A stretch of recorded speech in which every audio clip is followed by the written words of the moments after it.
Dallas, Texas, hello. Hiya, Bruce. Hi.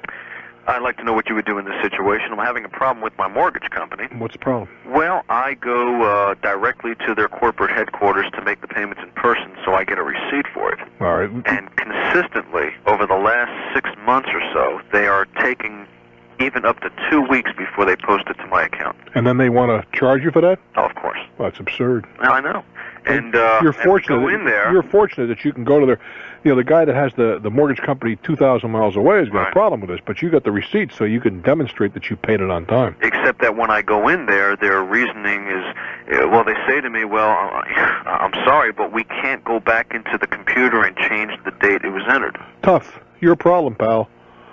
They're saying it's my problem. No, I would say it's your problem, their problem. They're not reflecting a change. Let me give you this one. I went in there a couple months ago and made the payment, and about 4 or 5 days later, I get my check back in the mail, and it says the check wasn't properly filled in.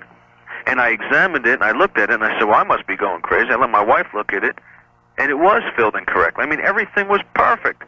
And I brought it over there, and they looked at it and said, well, it must have been our mistake. It is perfect. Mm-hmm. And it took them another week to post it. And they want to charge you for that, too? Well, it's not so much a question of charging me. It's a question of reflecting late payments. I would write them a letter. Do you have an attorney you use there? You have a buddy that's an attorney? No, I have an attorney. He's not so much of a buddy compared to what he charges me. Well, have him write him write them a letter in his letterhead that my client habitually pays his obligations in a timely fashion and has receipts to demonstrate this. Whatever internal problems you have are your own. But this is to put you on notice that if my client's credit reputation is any way diminished by your carelessness or poor business practices, that we will immediately look to you for civil redress. Yeah. I think that'll get their attention. If not, at least you're on record as saying, you screw up my credit, fellas, we're going to sue you. Oh, well, I just don't know what good that would do. Oh, well, I'll tell you what it would do. Then you sit around, you hope they screw up your credit. Right. Then you sue them. If someone denies me credit, what am I going to sue them for? You got to be kidding me. You've been damaged. Yeah? How? To what loss? You've been damaged by your reputation has been damaged. Okay, what value is that? Oh, it has a great deal of value, and I think the law recognizes that a credit reputation is something that's very delicate. Yeah, but I sit back and I say, how can you put an actual monetary amount on it? Well, you go to the court, let them decide that. Yeah. That you've been denied credit, you've been humiliated. You're a guy that's never been denied credit before. And all of a sudden you're humiliated. You had to face a credit for a person that said they wouldn't give you credit. Why? Because you got a lousy credit report. What's that worth, Bruce? I don't know. Depends on who you are. I'm serious. Yeah. If you're a solid citizen and you got a great credit reputation, it'd be worth a whole lot more than the guy who has no credit reputation. It would just seem to me it'd be very difficult to put a monetary amount on it. It may well be, but I'll tell you something. I'd rather be the plaintiff than the defendant in an action of that kind. No, that's true. Because you're going to win it. It just bothers the heck out of me that I make it. It's about a 30-mile drive, and it's important to me to have a receipt because God knows you see what they're doing with a receipt. Exactly. There. What kind of an institution is this? It's a mortgage company. You talk to anybody of any substance within the company? Yeah, I went pretty far up, and she was the one who tried to explain to me why they couldn't backdate the payment. It had something to do with reflecting the date that the cash transaction was actually made, and they can't go back and redo that. And I told her that if someone up above is telling her that, then they're giving her a runaround. That was my answer. Well, I would spend the $50 and have my attorney write the letter I've described. Your attorney charges $50. I want to talk to him. Well, for one letter? For a letter down here in Dallas? What's he want? Oh, at least 100. There's got to be a ton of attorneys. Well, I'm sure there probably are, but you asked me if I had one, and I... Well, and I'd find another, because that's ridiculous. Not that much of a buddy, is he? Buddy. Like Attila the Hun, you know? No, look, you can go to a legal clinic for crying out loud and get a little like that written for $25. It's just as effective. It's on legal stationery. They're on notice. Yeah. You don't think that there's anything I could do to actually make them predate them? No. Even with the receipt showing? I don't think you have to. You're not paying any late charges, are you? Well, actually, in one instance, I did. Why? Because they said they wouldn't change their mind. I wouldn't. It would have cost me more for the attorney than the late fee. That may be, but I wouldn't have paid him. Well, then I'm showing a late payment on the late fee. I understand that. Yeah. But then I would belt him with that too. It's the kind of thing you want. You got a receipt to show you paid it on time. Sure. Well, you're going to kick their brains out in court. Now, how much you're going to win, I don't know. Yeah. You see what I would do, frankly? I'd let them really get a... do you need credit right now for any reason? Not really. All right, It's always good to have it. I didn't ask you that. Come on, cut me a break. Well, I guess you can always... You got the green card or the gold card in your wallet and whatever and so forth. So it's not an imminent need of credit. Is that true? Right. I would let them really screw up my credit badly. Then I go out and apply for a couple of loans and get denied in front of my local banker, in front of my local car people, and so forth. Now I got another problem. What's that? They just sold. What does that mean? Well, a new mortgage company as of now is taken over. Now where do I go? Well, hopefully that mortgage company will be a little more businesslike. Yeah. But if the old company screwed up your credit, as long as they're still in business, they're still vulnerable. Yeah. Okay. Then you apply for a couple of loans, and then you belt them. Yeah. Okay. That sounds like a setup. Now, you think I'm blowing smoke in your face, but trust me, it's exactly what I would do. And I would enjoy every minute of it. I'm Bruce Williams. This is Talknet. Let's go to Gabe's, Nevada. Hello there. Where is Gabe's? Well, it's pronounced Gabbs, Nevada, but... Okay. Do you know where Fallon is? Where the naval base is out in Fallon? A naval base? What Navy do you have in Nevada? United States Navy. It must be Air Force. It's the Naval Air Station. Okay. Actually. Where is that? We're about there's only two cities in Nevada that anybody knows about: Reno and Las Vegas. Give me We're about 2 hours northeast of Reno. 2 hours. Southeast of Reno. Okay, you were kind of in the middle of no place, huh? Yeah, kind of. I'm going to be in Nevada next week. Oh. Yeah, come up and see me. I'll be in Reno. Oh, good. They got a lot of snow up there. Oh, you had to mention that. Yeah, it's probably going to snow tonight, it looks like. How exciting. I just can't... KOH, are you listening? Well, it's been a great idea, and I'll see you this spring.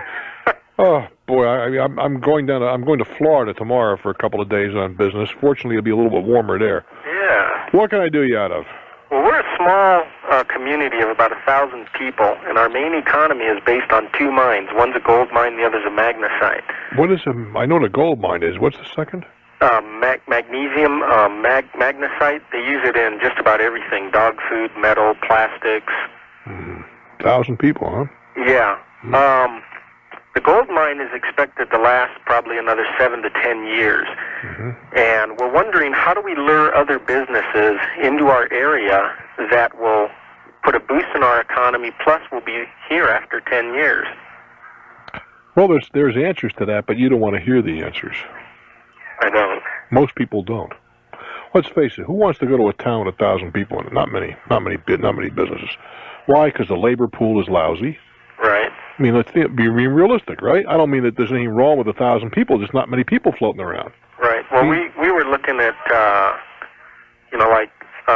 chemical factories that nobody else really wants, now, things like that. I apologize. You have my attention, because that's exactly the way to get it. Be the area that you can lure the undesirable enterprises. Right. That's what we were looking at. Well, if the town's people are willing to support that, you can make a ton. I'd love to be involved in something like that. Yeah. Well, see, the town, for the most part, we did a survey, and for the most part, it's running almost 90% in favor of high-risk businesses, having them out here. Is that where the town fathers would go for that? Right. Exactly. I got to tell you something, man. You can make a ton. We just want to know, who do we contact? How do we contact them? Things like that. Well, you got to contact those industries who, historically, people don't want around them. The vitamin factory, because they stink. The processing factory, because they put out odors. Anything that has to do with nuclear. Right. We figured that. Our state's known for the nuclear stuff. We've got, we're in a valley that's got, I would say, close to 2,000 square miles of nothing. Is that right? So they could put a plant outside. You really think the town fathers would go for that, huh? Yeah. Well, they had a city council meeting, and the mayor is one of the ones who's looking into it. I'm going to be in Reno next week. All right. If you're for real, why don't you and your mayor come up and see me? Okay, where are you going to be at? I'm going to be at, you call KOH in Reno. KOH? That's our radio station in Reno. Okay. I'm going to be there on Sunday the 15th of January. You try. You know, I used to be a mayor, so I can shake hands with your mayor. Okay. You and your mayor and maybe a councilman come up and see me and we'll talk. Fair enough? Okay. Because I happen to believe that you are really on to what could be a very desirable enterprise, and certainly one that has a lot to recommend it. Well, we realize that with growth, you get a lot of things that you don't want. You know, crime rates increase and things like that. You don't have to have that with the kind of things you're talking about. Right. And our sheriff's department here is really good, so you know we're looking into that sort of thing. Well, if what you've outlined to me is an accurate reflection of the point of view of a significant portion of your population, I'll be in Reno a week from Sunday. Call KOH and they'll get hold of me, and perhaps we have something to talk about. I do wish you well. La Crosse, Wisconsin. Hello there.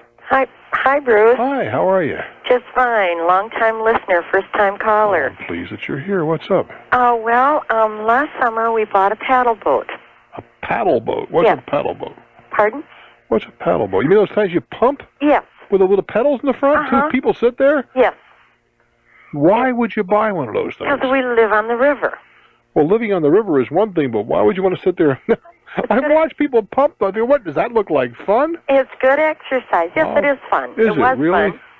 Was past tense. What happened? The boat sunk. Well, yes, it had a leak. So we called them up. They came out. They said they repaired it. Yeah. So the 4th of July, one of the granddaughters almost drowned. It tipped over. She was with her father and myself. Why did it tip over? Because it got full of water. Got waterlogged, huh? Mm-hmm. What's the thing made out of? Material? Fiberglass. Okay, well, that should be easy enough to repair. Right. It was just where two pieces went together. It was not properly sealed. All right. So we called the place that we bought it from, and they said that the manufacturer was out of business. Lovely. They returned our money with no problem. Did they really? Yes. And you get the boat, too? Yes, that's my problem. We still have the boat. We've called them 5 times. Well, they returned your money. You got a free boat. Well, that's what my husband said. He said, I've stored it all summer and all winter, and we've certainly notified them several times to come and get it. And he said, I'm not going to fix it, and they'll come and get it next summer.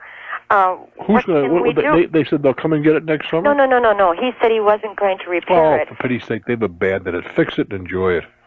You don't think they can legally come and take it? Legally, perhaps. I don't think they're going to bother. Oh, okay. I think it's been abandoned. Okay. Fix it and enjoy it. Great. Got a free boat. Tell you the truth, I'm not sure I want that free boat. That's a lot of work. Well, no, he doesn't mind. He said he didn't mind, but I'm a little scared of it being as... Well, I don't mean fixing it's a lot of work. That's easy. Oh, no, I'm talking pedaling the doggone thing. That's a lot of work. We live in the backwaters, and we can go in real shallow water where a lot of boats can't go. I understand all that, but leg power is not my ideal way to get around. What can I tell you? Well, thanks a lot for your help. Enjoy. Fix it and enjoy it. I can't imagine. I think they've forgotten you exist. I hope so. Thank you. You're welcome. You know the kind of boats we're talking about? They have them in carnivals, and they have them in various places where 2 people sit there and get exhausted, look like they're having a good time. I'm Bruce Williams. If this is your idea of a wonderful time, please take me home. That's a legitimate song title from about 1906, 1907. Oh, yeah. You know, it goes along with the Don't Venture into the Lion Cage, Mother, They Look Hungry and They May Bite. Well, what can I say? I'm Bruce Williams. Stick around for Talknet. California. Hello there. Welcome to Talknet. Yeah, hi, Bruce. Hi. Hi, I appreciate your show, and whoever the nice person who answers the phone is. That is Sheila, the sex kitten. Yes. She's a sweetheart. She's indeed, and she has lost a ton of weight, and she looks so gorgeous, I'm telling you. Oh, boy. Miss Jasket is just swimming in dates. So I took her to Florida here a month or so ago. We did our remote, and she was fighting the guys off. It was absolutely outrageous. I bet. Well, I'll have to make sure I don't let my wife listen to this. Oh, that's okay. Okay. I have a chunk of cement. Actually, it's my dad's house. A chunk of cement. A chunk of cement. That's exactly what every home needs, is a chunk of cement. Yeah, well, ours doesn't. Why? What is it? You missed one. What's the chunk of cement? Where? Why? Okay. He's got a walkway that a root or some roots from a tree went under, and it pulled up. It's actually a 42-inch wide by 7-foot long chunk. I mean, this is a sidewalk, slab. Yeah, and I got to get it removed, and we've been pounding at it with a sledge and all that kind of stuff. You can't break it? No, we can't get through to it. It looks like it's probably 6 to 7 inches deep. It's deeper than I had thought. Sledge ought to break that without any problem. You guys, what kind of muscles you guys got? Well, we're hitting on it, and all it's doing is just chipping and chipping. All right, then have you done it with a star drill or something of that nature? No, we don't have anything. They're about $3 in the store. Is that right? It's like a thing that you drill a hole in the cement with by pounding it. Okay. Or just a breaker. Yeah. Okay. Or you can go to a rental place and rent a jackhammer. I don't think it's necessary. I cannot believe that a grown man can't break up a piece of concrete that's a foot thick. Well, I knew there's a way to do this because I've been going at it with a sledge, and I've been building this thing pretty hard. How heavy a sledge? Geez, I'm not sure what pound it is, but it's pretty good size. I'm really kind of surprised myself at it. You working on the edges? Yeah, going around the edges and trying to work our way in. You can't break the corners off? It's breaking off little pieces, but, the thing at the rate I'm going would just take forever and a day. But you're saying if you drill through it, you might get that would give you some break points, huh? Sure. Yeah, okay. Well, with a star drill. But or you could go down to your renter's place and they'll rent you a jackhammer, but I don't think it's necessary. Okay, well, star drills. Not enough little chunk that size. Yeah, well, that'd be the way to go. I'll go. Or just a heavy wedge that you hold with a tool. Yeah. Pound on the wedge. Yeah. Okay. Because if we just get a break, see, it's already got it's got a line, a divider break in it. If we can just get one break in the thing, I think we can probably flip it. Because all we want to do is just get it re-cemented and drag the other pieces out. Oh, just work that along that crack with your drill. Yeah. That'll weaken it.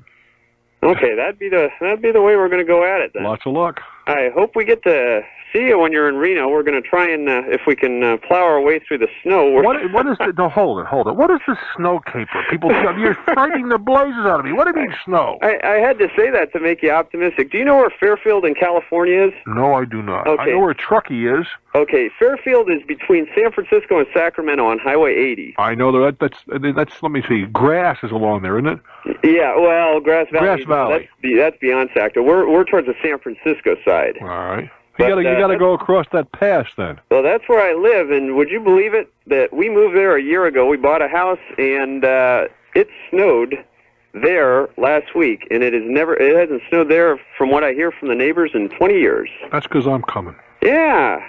Something wrong with this. I don't know who booked this trip. I mean, I'm delighted to be coming to Reno. Don't misunderstand me. Yeah. But the idea of me coming someplace gratuitously where there is snow is scary. Well, I hate to tell you, but I think the forecast for is next not week, looking real good for you right now. I mean, there's going to be more of that white stuff? Yeah. Do they keep the airport plowed reasonably well? Yeah, well, Reno's usually one of those you can get into it, but, sometimes I've heard getting out of it's a little tough.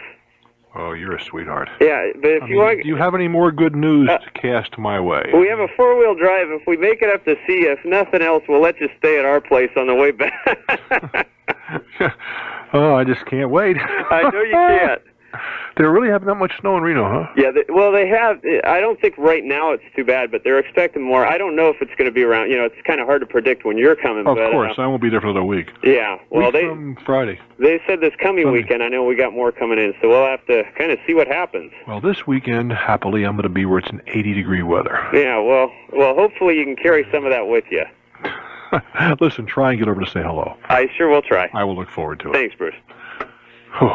I thought there was some kind of a prohibition about four-letter words on family radio. Isn't that true? Didn't George Carlin, couldn't we add snow to that list? Gee, I'm Bruce Williams. I don't like this stuff. I think it's immoral. I think it's great for water. I mean, my opinion of skiers is not family-type listening, and I have 5 of them in my family, which is a whole other program. But, oh, my goodness gracious. Out there, you got a real problem. You want to go from Sacramento, which is gorgeous, to Reno, which is gorgeous. You got to go over that stupid pass. They call them mountain passes. And you got to check the weathers before you go. You got to have change. You got to have survival gear. The whole routine. You pass by Truckee and you think, whew, I cheated death again. Who needs that kind of stuff? I mean, that's what they created the Caribbean for. I'm Bruce Williams. See you in Reno next week. This is Talknet. We go to Jamestown, New York. Hello there. Hi, Bruce. Can you hear me? Yeah, I haven't been up your way in a long time. Well, listen, we only have 3 inches of snow here, so come on over if you got problems going out to Reno. Well, I remember the last time I was in I remember Jamestown quite well, as a matter of fact. And we had to go to by some, linky-dinky airline, 2 rubber bands and 3 people on a plane. Yeah, you fly as high as the clouds. You got it. From Jamestown to Pittsburgh, where you make your connection, right? You got it. So we went all the way to Pittsburgh, and we couldn't land, all the way back to Jamestown, to sit in the ground for about an hour and a half till Pittsburgh cleared. Oh, I remember that very well. But I would like to come back to Jamestown at a very, very... Joe Caprino, right? It's beautiful here. Yes, indeed. What can I do for you? Well, Bruce, I was considering a debt consolidation type idea, and everything was going along real fine until I got to the point where, hey, look, dummy, you are going to have to refinance a loan, and that's going to cost you some money. And I got to admit to you, I'm a little novice. I don't know about interest rates and term of payments and that sort of thing. The way it stands now, Bruce, I could use to finance about $6,200. What are you going to do with this money? Well, that's the debt I would like to clear. That's about the sum of it. That includes all the major credit cards and a couple odd and end things. What are you going to use for collateral for this loan? Well, we've got about $29,000 on a home we can use. You're going to get a home improvement, a home equity loan. We could do that. That's the cheapest way to go. Why would you not go that way? Okay. Well, that's I didn't know what rates were beyond personal loan. Well, I don't know. I can't guarantee you that the sun will come up in the east, but the likelihood is that the least expensive way for you to go is a home equity loan. Okay. Now, you want to shop for that like anything else. Right. It may vary from one lender to another. It is not necessarily, you don't exclude the people that you have your mortgage with.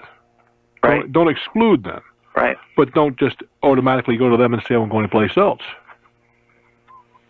Money is just a commodity, which is something so many people seem to have a problem grasping. Well, the only problem with that is refinancing at this point is going to boost that interest rate up to a point where, am I really going to save anything? Yes. What do you mean, boost what interest rate up? You're not going to refinance your whole home.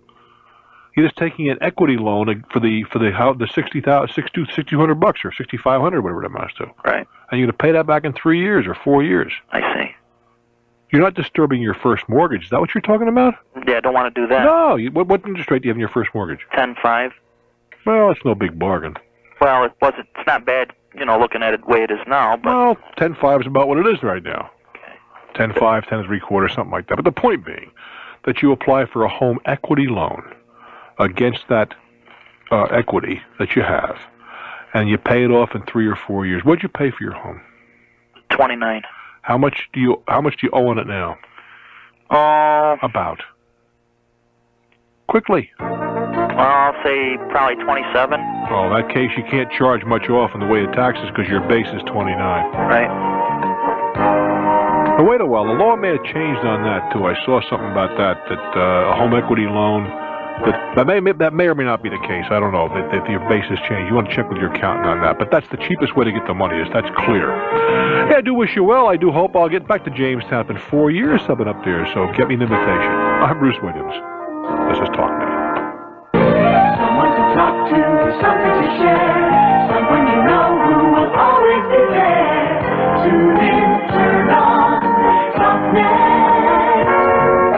We care. Hello there. Hey, I am pleased and proud you're here. I'm Bruce Williams, and come on in. It's not raining outside. Welcome to my world. Welcome to Talknet. Yes, Talknet, all part of the WHDH family of program. We give you the very best in conversation radio. We do indeed, because we talk to you. We talk with you and about you, about your ambitions, your dreams, your hopes, all of the things that make you that very special, one-of-the-kind copy that you are. Well, if you'd like to give me a shot, whether you're in the center of the city or in a suburb way out of the boonies, the number is 800-223-4141. 800-223-4141. From anywhere to everywhere. 850 WHDH Boston. I'm Bruce Williams. Welcome to Talknet. We begin the festivities in Kansas City, Missouri. Let's talk to you. I love your show. I'm calling in to ask some information about, I'm thinking about becoming a single parent. All right. And I'm a grandniece to a world-famous scientist who's now deceased. Mm-hmm. And I'm the only remaining lineage to that line. Mm-hmm. And I'm inquiring about the possibility of locating a sperm donor that would be interested in purchasing. I mean, I don't know how to say it more gracefully. You mean someone who is willing to donate or sell the sperm so you can become impregnated through artificially, as contrasted with the normal procedure?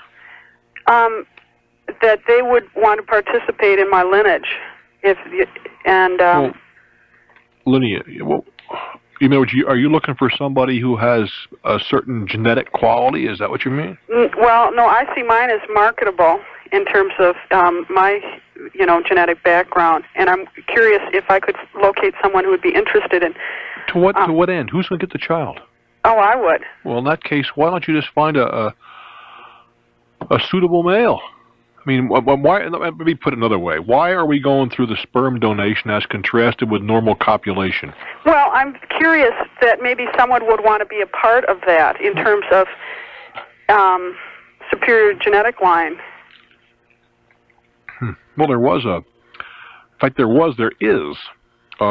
was a professor, I've forgotten his name, who was involved in this. Why would you not consider going, how old are you? In my 30s. All right, and you're hearing that clock ticking, huh? A little bit. And you haven't made a connection in terms of just somebody that you'd like to be with. Right. Okay, it just seems to me that if I were in your position, I would at least give some thought to just making a connection of a suitable male, and it doesn't have to be a love situation. Okay. But rather than go through well, it just seemed to me you might feel better downrange about that kind of a beginning than the very clinical beginning here you're describing to me. Okay. I'll check that out. I'd give it some consideration anyway. Okay. Either way, I wish you well. Thank you.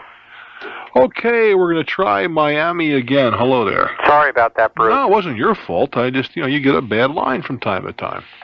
I have a couple questions. One, I was talking before about I own a particular car that's a convertible classic. What kind of car? Can I mention the name? Well, if it's a classic, go ahead. Well, it's a Chevrolet Caprice, 75. That's a classic? Well, there's not many of them around. The scarcity does not make classics. It's the time involved? Well, it's the acceptability of for example, they call Mustangs classics, and they're as common as fleas on dogs. Oh, I see. It doesn't do it for me, very candidly, and I got one. But I guess we could argue I read the classic car magazines and subscribe to a couple and read the columns, and it kind of puts my teeth on edge to see some of the stuff that gets into those columns as described as classics.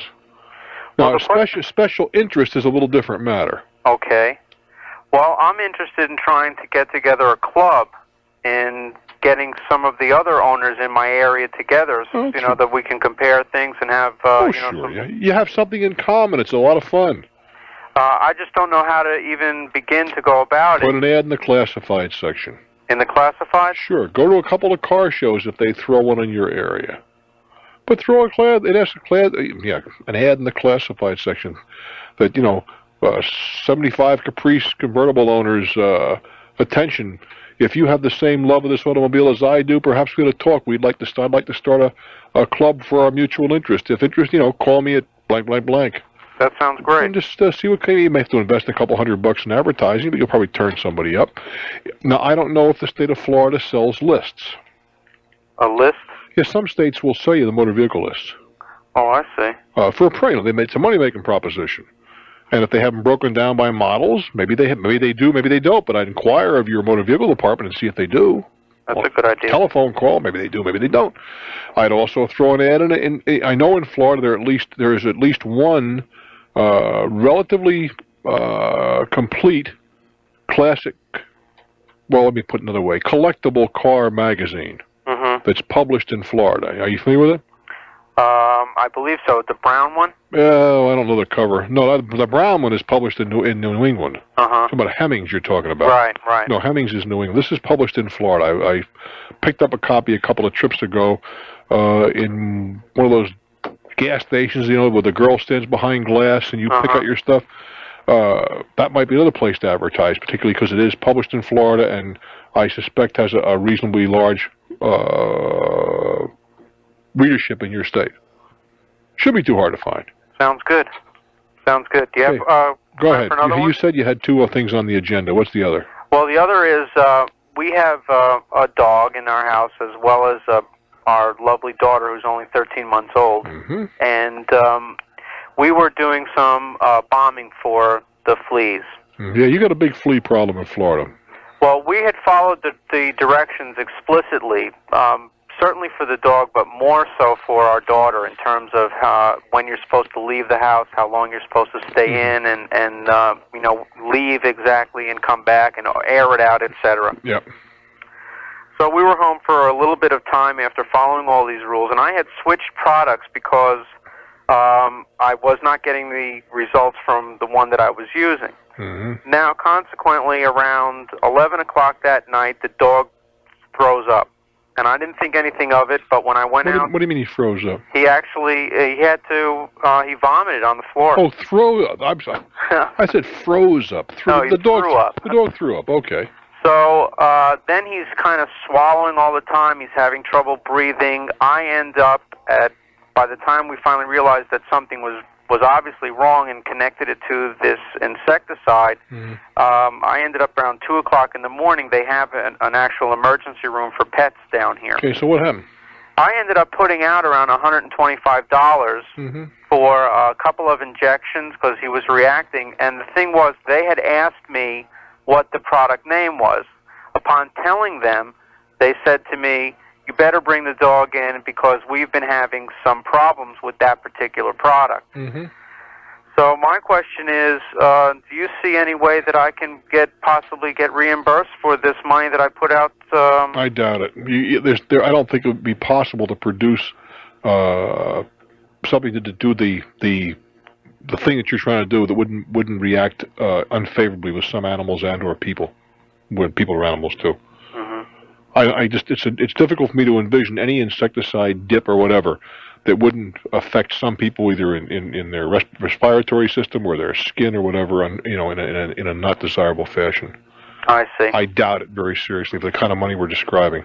No, it was a little bit, but it seemed like a lot at the time. Well, sure, and it's frustrating, whatever, but I don't care what kind of an insecticide you choose. I suspect that somebody's going to be allergic to it. Sounds great. I think the answer, if I were living in an area like you are, rather than getting involved in bombing the house and whatever, I would stay on top of the animal. If that meant a twice or three times weekly dip in some relatively innocuous solution, I'd do that as opposed to letting it get away from me. I see. Good luck, my friend, because you know I love my dog. Pardon me? You know I love my dog. Yeah, I sure do. Take good care. I've been listening to you for quite a while, and I'm glad I got through. I am as well. Take good care, my friend. I'm Bruce Williams. Stick around. This is Talknet. Fairbanks, Alaska. Hello there. Hi. It's 5 below here, Bruce. You'd love it. Well, I got news for you. It's about 0 here. Well, not bad. I mean, it is drafty in the canyons tonight. Well, listen, I have a problem. I have a 1987 car with 59,000 miles on it, and the headlights outlasted the engine. I got 2 rods that went. Lovely. How big an engine? Pardon me? How big an engine? 4-cylinder. Yeah, well, that's one of the problems. And it's got 11,000 over the warranty. Is there any recourse a consumer has in a case like this? Well, why did it go? I have no idea. I was just driving at 35 miles an hour, normal driving, and it just sounded like a bucket of bolts all of a sudden. I get wrapped when I say this, but I wouldn't own a 4. Yeah. It works too hard. 4-cylinder. You look at that. You have a tack on the car. Yeah. Yeah. Look how high you got to work. How high you got to keep that thing revved up to get the brake horsepower that you require. I get guys going, I got a 4-cylinder with 38,000 million miles on it. Well, that may be true, but there's more guys running around like you are at 60 and 70 with a car that it's got to work too hard. Yeah, so that is not something one can. Well, I doubt it. 11,000. See, there are implied warranties and there are actual warranties. Implied warranty is service and so forth. But you got 70,000 miles in the car. There's a whole bunch of things could make that car, or 60,000, I guess it was. 60, yeah. Well, there's a whole bunch of things that could have made that car go. Or lots of ways you can abuse an engine. Can you prove, for example, that you've changed the oil in accordance with the manufacturer's specs and whatever? You can? I did it up to 48,000 with the car dealer, and then I did it, with another place I could trace it to, every 3,000 miles. Is that right? Yeah. You certainly took care of the car. I doubt seriously. You can write to the manufacturer and see what they had to say, but 11,000 over that's a heavy duty engine. I mean, heavy duty use 60,000 miles. Okay. Well, thank you. It seems to me if you're going to keep a car for any length of time, that you're better off with a good 6 or even an 8. It just 4 cylinders have to work very, very hard. Well, you got two things when you're talking about the physical properties of an engine: speed, or in order to get so much power, you have to have more speed. Isn't that true? Yeah. I'll tell you, I have two 1979 cars. Each of them's got 180,000 miles on it. Have never had a problem like this. And they're 4s? 4s, both of them. See, that's the calls I've been getting. You see, maybe you're right. I just would not buy a 4. I would buy a 6 or an 8. Okay. Well, thanks a lot. Hey, I hope it works out well for you, my friend. I'd call the manufacturer, but I wouldn't want to hang by my teeth looking for a positive answer. Okay. Thanks a lot. Now, that, of course, all bets are off if that engine has been given all kinds of problems, registered with the feds and all that sort of thing. But by and large, small engines require a lot of tender loving care, and they require somebody who's how to drive very, very well, because you got to either have speed or more cylinders to produce more power. Otherwise, one is a direct proportion of the other, and I'm not enthusiastic about little bitty engines. That's just me, Bruce Williams, on Talknet. Oh, we don't have a break. Oh, for goodness sakes, I'm looking at the numbers. That's all right. I'll talk to Omaha, Nebraska, for pity's sake. Hello. Hello, Bruce. Hi. I have a couple of questions to ask you, if I can. Go ahead. We got time for one, maybe. Okay. Well, let's see. I'm wanting to open up a partnership with a friend, and it'd be going into having like a home party system with handmade items that we'd contract to different people that would be making these items. Very tough. Very tough? Yeah, because the handmade items in this country, by and large, cannot compete with other nations. And, well, it's very nice to have, homemade, folksy merchandise. The average citizen's not willing to pay the price. Okay, what about all the boutique shops that are open? Yeah, where does most of that stuff come from, all those boutique shops? Handcrafted items. At least the ones in Omaha, Nebraska. Locally handcrafted? Uh-huh. Then that stuff is almost always there on consignment. Sure, it's cheap because they have no merchandise to pay for. They don't pay for it till after the stuff is sold. I've recommended that to people who had a store to fill, where if they just can't afford the merchandise, so you get the local people to put the stuff in on consignment. But you know yourself, can you compete with Taiwan or mainland China or Thailand or whatever? Well, it's a lot of people that I know are going to the handcraft or items that are made in the United States. I don't disagree with that. I'm saying the average citizen doesn't feel that way. What, for buying something more expensive compared to what's inexpensive? Exactly. They will buy, if you got two baskets, one woven in the United States costs $50 and one in Mexico for $3, which way is the average citizen going to go? Well, my husband says American-made or nothing.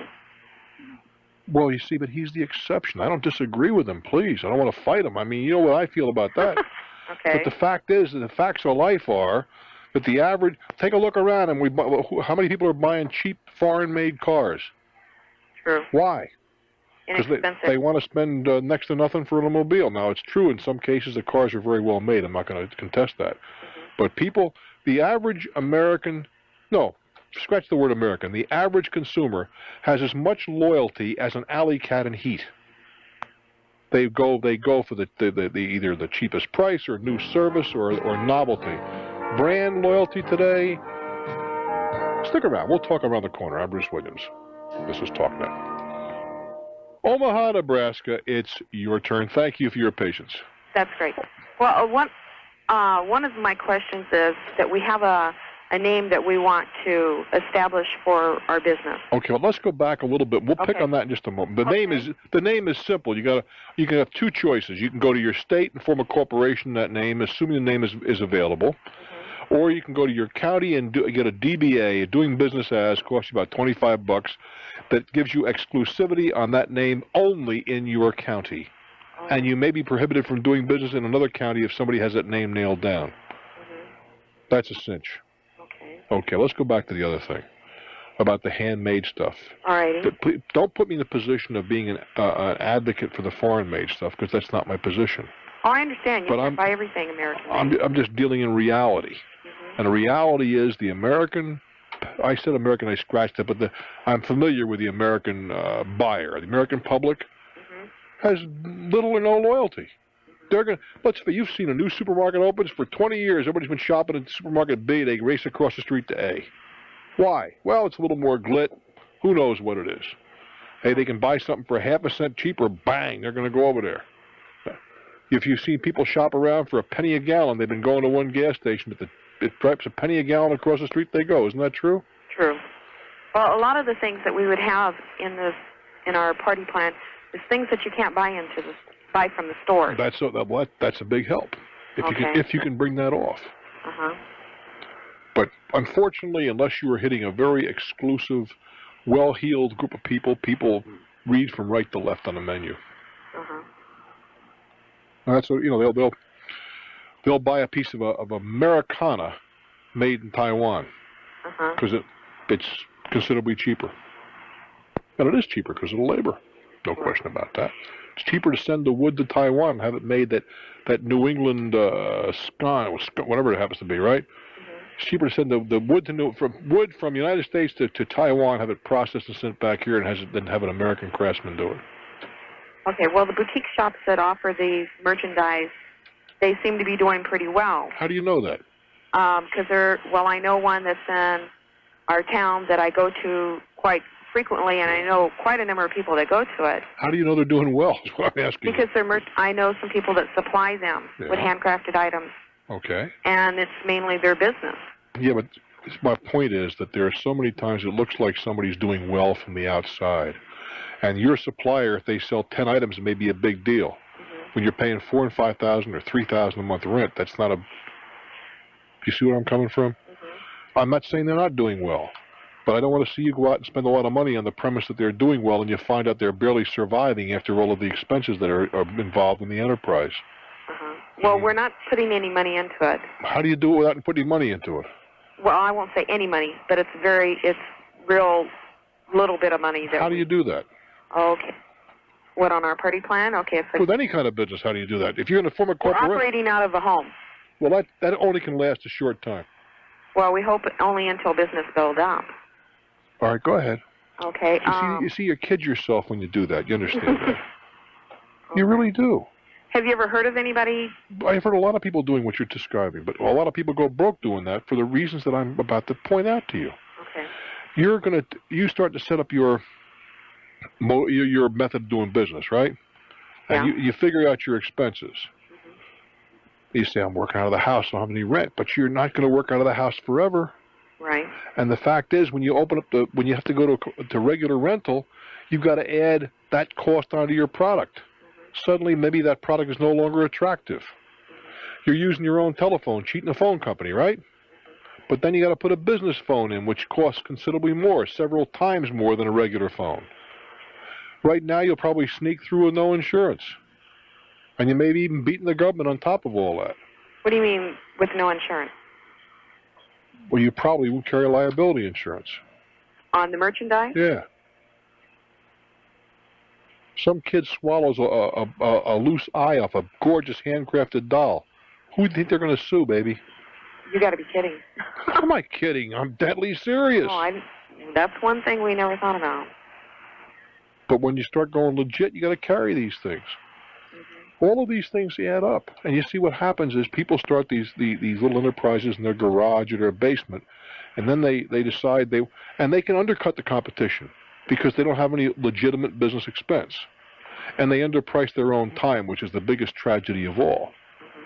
And then they go out and they want to go legit, and all of a sudden the cost of the product increases geometrically, and they can't understand why they can't do business. And then they put some of their own dough in, and now it gets troublesome.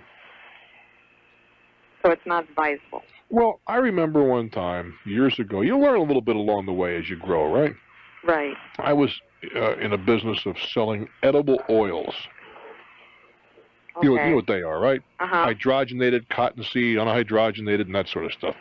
And in that business, when you're dealing in sometimes in our case, tank car loads, all right? Mm-hmm. They would cut your eyes out for 1/4 cent a pound. I'm serious. Customer loyalty, 1/4 cent a pound, they throw you out. And we used to talk about it to the boss, so-and-so was selling the stuff for a penny a pound less than we could. He said, yeah, they just got started. But as soon as they're in business for a short period of time, their expenses will equal ours, and they will not be able to cut the price. Now, from a salesman's point of view, I didn't want to hear those stories, but he was absolutely right. Mm-hmm. As soon as they went legit. Oh. You really have to figure on the legit prices. And as I mentioned, and I don't want to rain on your parade, I really don't. You already did. Well, I'm sorry. Well, what can I tell you? I mean, would you rather I just sat here and romanced you? No, I... See, there's so many times people tend to underestimate the cost of doing business. Mm-hmm. In fact, more often than not, they underestimate it. And they also see somebody else doing something, and it looks like that person's making a ton. Wow, I remember very, very well when I was a youngster. I'll tell you, you know what the Howard Johnson chain is, right? Uh-huh. I got a job at Howard Johnson's. Doesn't matter how old. And boy, I thought this was money from home because I knew how much those guys made in tips. I saw those quarters and $half laying on the counter, right? Boy, did I get a lesson in a hurry about how few quarters and $half there really were on that counter when I was getting my share of them. It looked like a ton when I was sitting there buying a soda, you see. Mm-hmm. But from behind the counter, I found that not so many people were leaving those quarters and $half in the quantities I thought they were. So oftentimes you see somebody else doing something, it looks like they're making a lot of money when they truly are not. Okay. There's just the handcrafted thing, by and large, in this country is cutesy. But it's not profitable. Not unless you can command big prices. If you're talking about things like comforters, quilts and whatever, mm-hmm. Sure, but how much is a good quilt worth? Quite a bit. How much? A handcrafted one? Yeah. Anywhere from $250 to $600. Yeah, let's try it. You're right on the bottom side, $250 to $300 to several $1,000s. Mm-hmm. There are not that many people who are willing to pay it. I bought a blanket not too long ago. And it's a decorative blanket, okay? Mm-hmm. It's about 2.5 by 3 feet wide and maybe 4 foot long. And I'd be embarrassed when I paid for it. But do you know how long it took the lady to make that? 14 months. 40 hours a week. Yeah, that's quite a bit. That's right.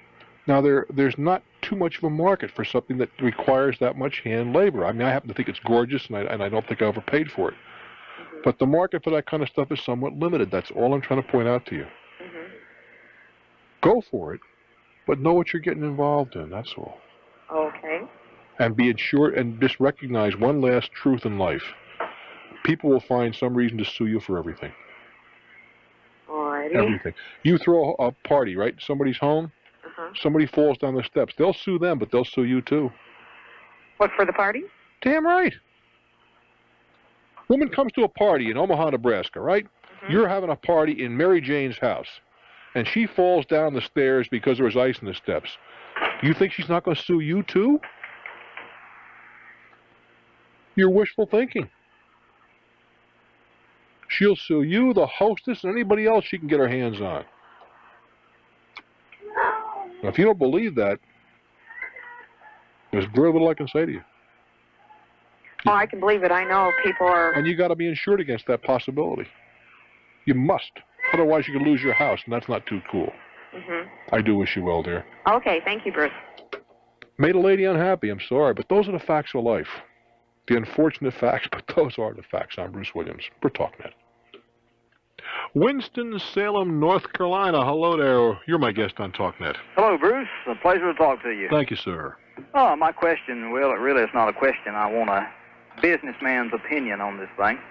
I'm involved in one of the large airline buyouts. Of course. What do you do? Well, I'm in the operations control center of the airline. What does that mean? Well, it's a very major job with the airline.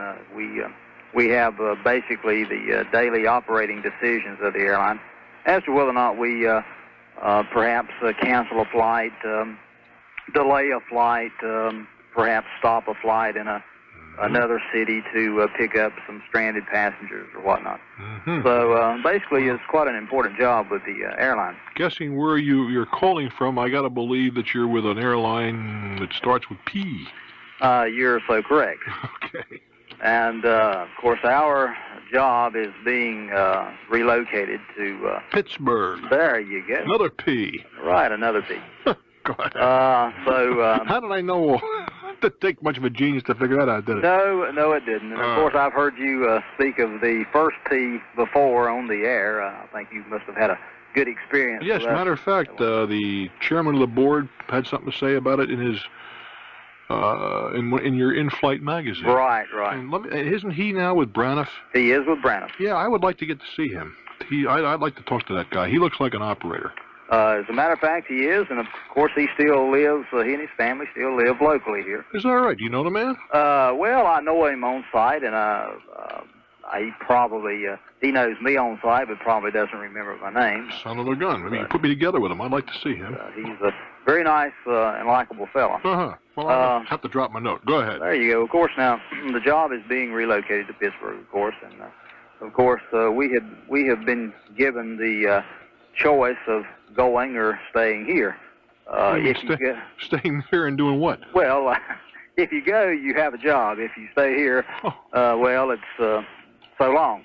But, of course, they're going to give us a very nice incentive not to go, depending on the number of years that you've been employed with our company. But would you have your job if you went to Pittsburgh? Well, I would have it in some capacity. I would not probably have the current job that I'm doing, which is in a supervisor's capacity. Pittsburgh's a pretty cool city, you know that. Well, I'm very much aware of that. I mean, I mean that. It's not a bad place to live. It really is not. Well, of course, I guess springtime, summertime, and fall not as dreary as the present time. But my son just came in the studio 5 minutes ago and just came from Pittsburgh. That's a fact. He went. No, I'm serious. He went to college in Pittsburgh at Duquesne, and he likes Pittsburgh. He really does. Well, it's a real pretty city. I had not been there until a few weeks ago. They got some great restaurants. They do, and of course they've cleaned it up quite a bit. It's not quite as it's not dingy like it was when it was Steel City. No, it's not as dingy as it it had been made out to be, and I didn't find it like that at all.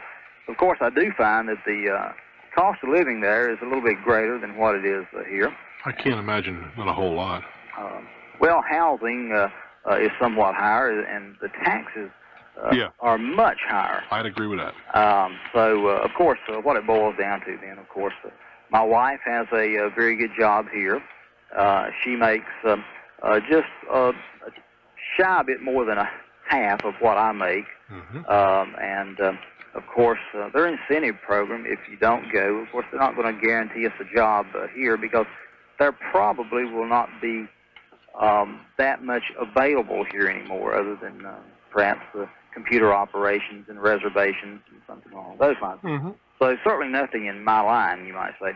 But at any rate, they're going to give us quite a good a severance package where they'll give us 60% of our pay for a number of years, depends on how long you've been with the company. Of course, that's what's got us in a real bind as to whether or not we should accept. How old are you? Late 30s. So you got a long way to go. You're right, and of course, been with the company for roughly 11 years now. Well, how do you feel? Forget about the location for the moment. How do you feel about staying and doing what you're doing, or striking out and doing something new? And if so, what would you like to do? And maybe as important, what are you qualified to do?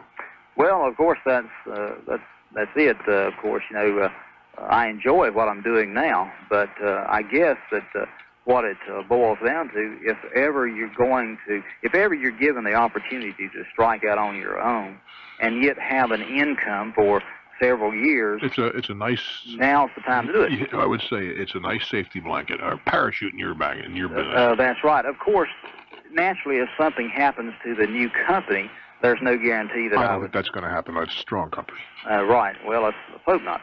Of course. So, what would you like to do? Oh, well, I think probably I would love to go into construction. Boy, there's a hazardous occupation. It certainly is. You want to pick something that's really fraught with destruction and perils. Boy, you just selected one. But of course, I'm looking at the fact that I've got several years to build a company up. Mm-hmm. And well, listen, don't let me discourage you. I guess that's it in a nutshell. We figure that my wife and I together, we figure that if we go, of course, she will be unemployed. Then how much does she earn? She earns roughly 28. Mm-hmm. What does she do? She's an accountant. Chances are she'd get a job up there. I think that's not a big consideration. No, it's not. It's not. Okay, so let's discount that. What else? Right. Well, as a matter of fact, she would be more marketable up there. So it's a plus, not a minus. That's exactly right. Of course, there again, the family does not want to go, I don't think. Who's the family? Yeah, the wife and the children. Well, who gave the kids a boat? How old are your children? Oh, the children are very young, 11 and 8. Well, who in the world would give them even a say-so? Well, they really, we don't consider it a whole lot, other than naturally we let them voice their opinions. Yeah, you listen to one ear, not the other. Well, basically that. Who lives in democracies with kids? But of course, there again, I think of course, my wife doesn't particularly want to go. Now, that's the bottom line. Come on, will you forget about the Rugrats? Well, and she's got family and all that jazz. Well, we both do. We're both. Yeah, but you're in the airline business too. You can run back and forth, quicker than most people take a bus. True, very true. So that's not a consideration. But the major consideration is this. Of course, if I go up there on my salary alone, we could stay here and still be earning basically the same thing with her income and my income from the company. Mm-hmm. So, I mean, it's almost a no-win situation. I think it's a no-lose situation. So, I don't see it as a no-win. Looks to me like no-lose. So, either way, I may come out all right. I don't see how you can get hurt. Well, I guess one thing that I look at is retirement. Oh, for pity! You're 30 what? Late 30s, 39. Well, you worry about your time. That's the last thing I'd be worried about. Well, hopefully I'd like to leave any company at 55. Well, unless, of course, I'm the owner of the company. The owner of the company. Look, I've got to turn you loose. It looks to me like you've got a no-lose situation. But I just think that in terms of priorities, your kids shouldn't even have a word to say. They go where you tell them to go. Well, that's true. Because kids are always, I don't want to move, my friends are here, and tomorrow they've forgotten those friends. 2 weeks after you move, they will know the kids' names they've forgotten, for crying out. As to your wife, that's a little different matter. She certainly ought to have a vote, and I'm not so sure it's an equal vote, to be perfectly frank with you, in a family environment, particularly when we're talking about the money involved, when you're earning twice what she earns. And before somebody throws me and says, you sexist so-and-so, I had the same conversation where the guy was earning, I don't know what the number was, 20, and the wife was earning 45, and I said, you lose, Tiger. She's earning the big bread. You go with her. I think that's the only reasonable way to go. But either way, it looks to me like you're in a good situation. I do wish you well. I'm Bruce Williams. This is Talknet. Dayton, Ohio. Thank you very much for your patience. What's up? Hi, Bruce. Hi. I've got a very important family matter, and it's really kind of bothering my husband and I. Let us talk. Oh, okay. So I've been recently married, about 4 months. Well, congratulations. Well, thank you. And my husband and I, we have moved away from his family town. And within the last year of me getting to know my relations before we moved, I just feel that my father-in-law, who's a very generous and giving person and would help anybody in the world, is just getting taken for a ride by my brother-in-law. I mean, since the last year I've known him, he has had probably half a dozen jobs and moved 3 or 4 times and had this trouble and that trouble and never seems to be able to hang on to a job because of some unknown reason. How old is this miscreant? Oh, about 40-some. Lovely.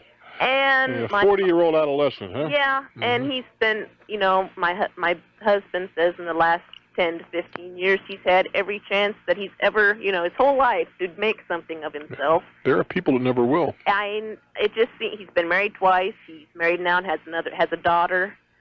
And it just seems that now it's come all to the sudden ahead after all these other problems he's had that he owes a bunch of money. How much? Oh, around $20,000 to a little bit more. We have bills that haven't gotten paid because we don't know why. And now he thinks he has to go bankrupt, and my father-in-law, who doesn't want to have a bad mark on the name, thinks he has to pay it off. How well fixed is your father-in-law? Well, he had his own business. How well fixed is your father-in-law? Well, not that well. Millionaire, multi-millionaire? Heavens, no. I mean, he's a man who owns his own home. He's an older man in his 70s. I mean, he's not in very good health. How many other siblings are there in this mob? Just my husband and his brother and his wife. I mean, his sister. All right, then there's 3 kids. Right.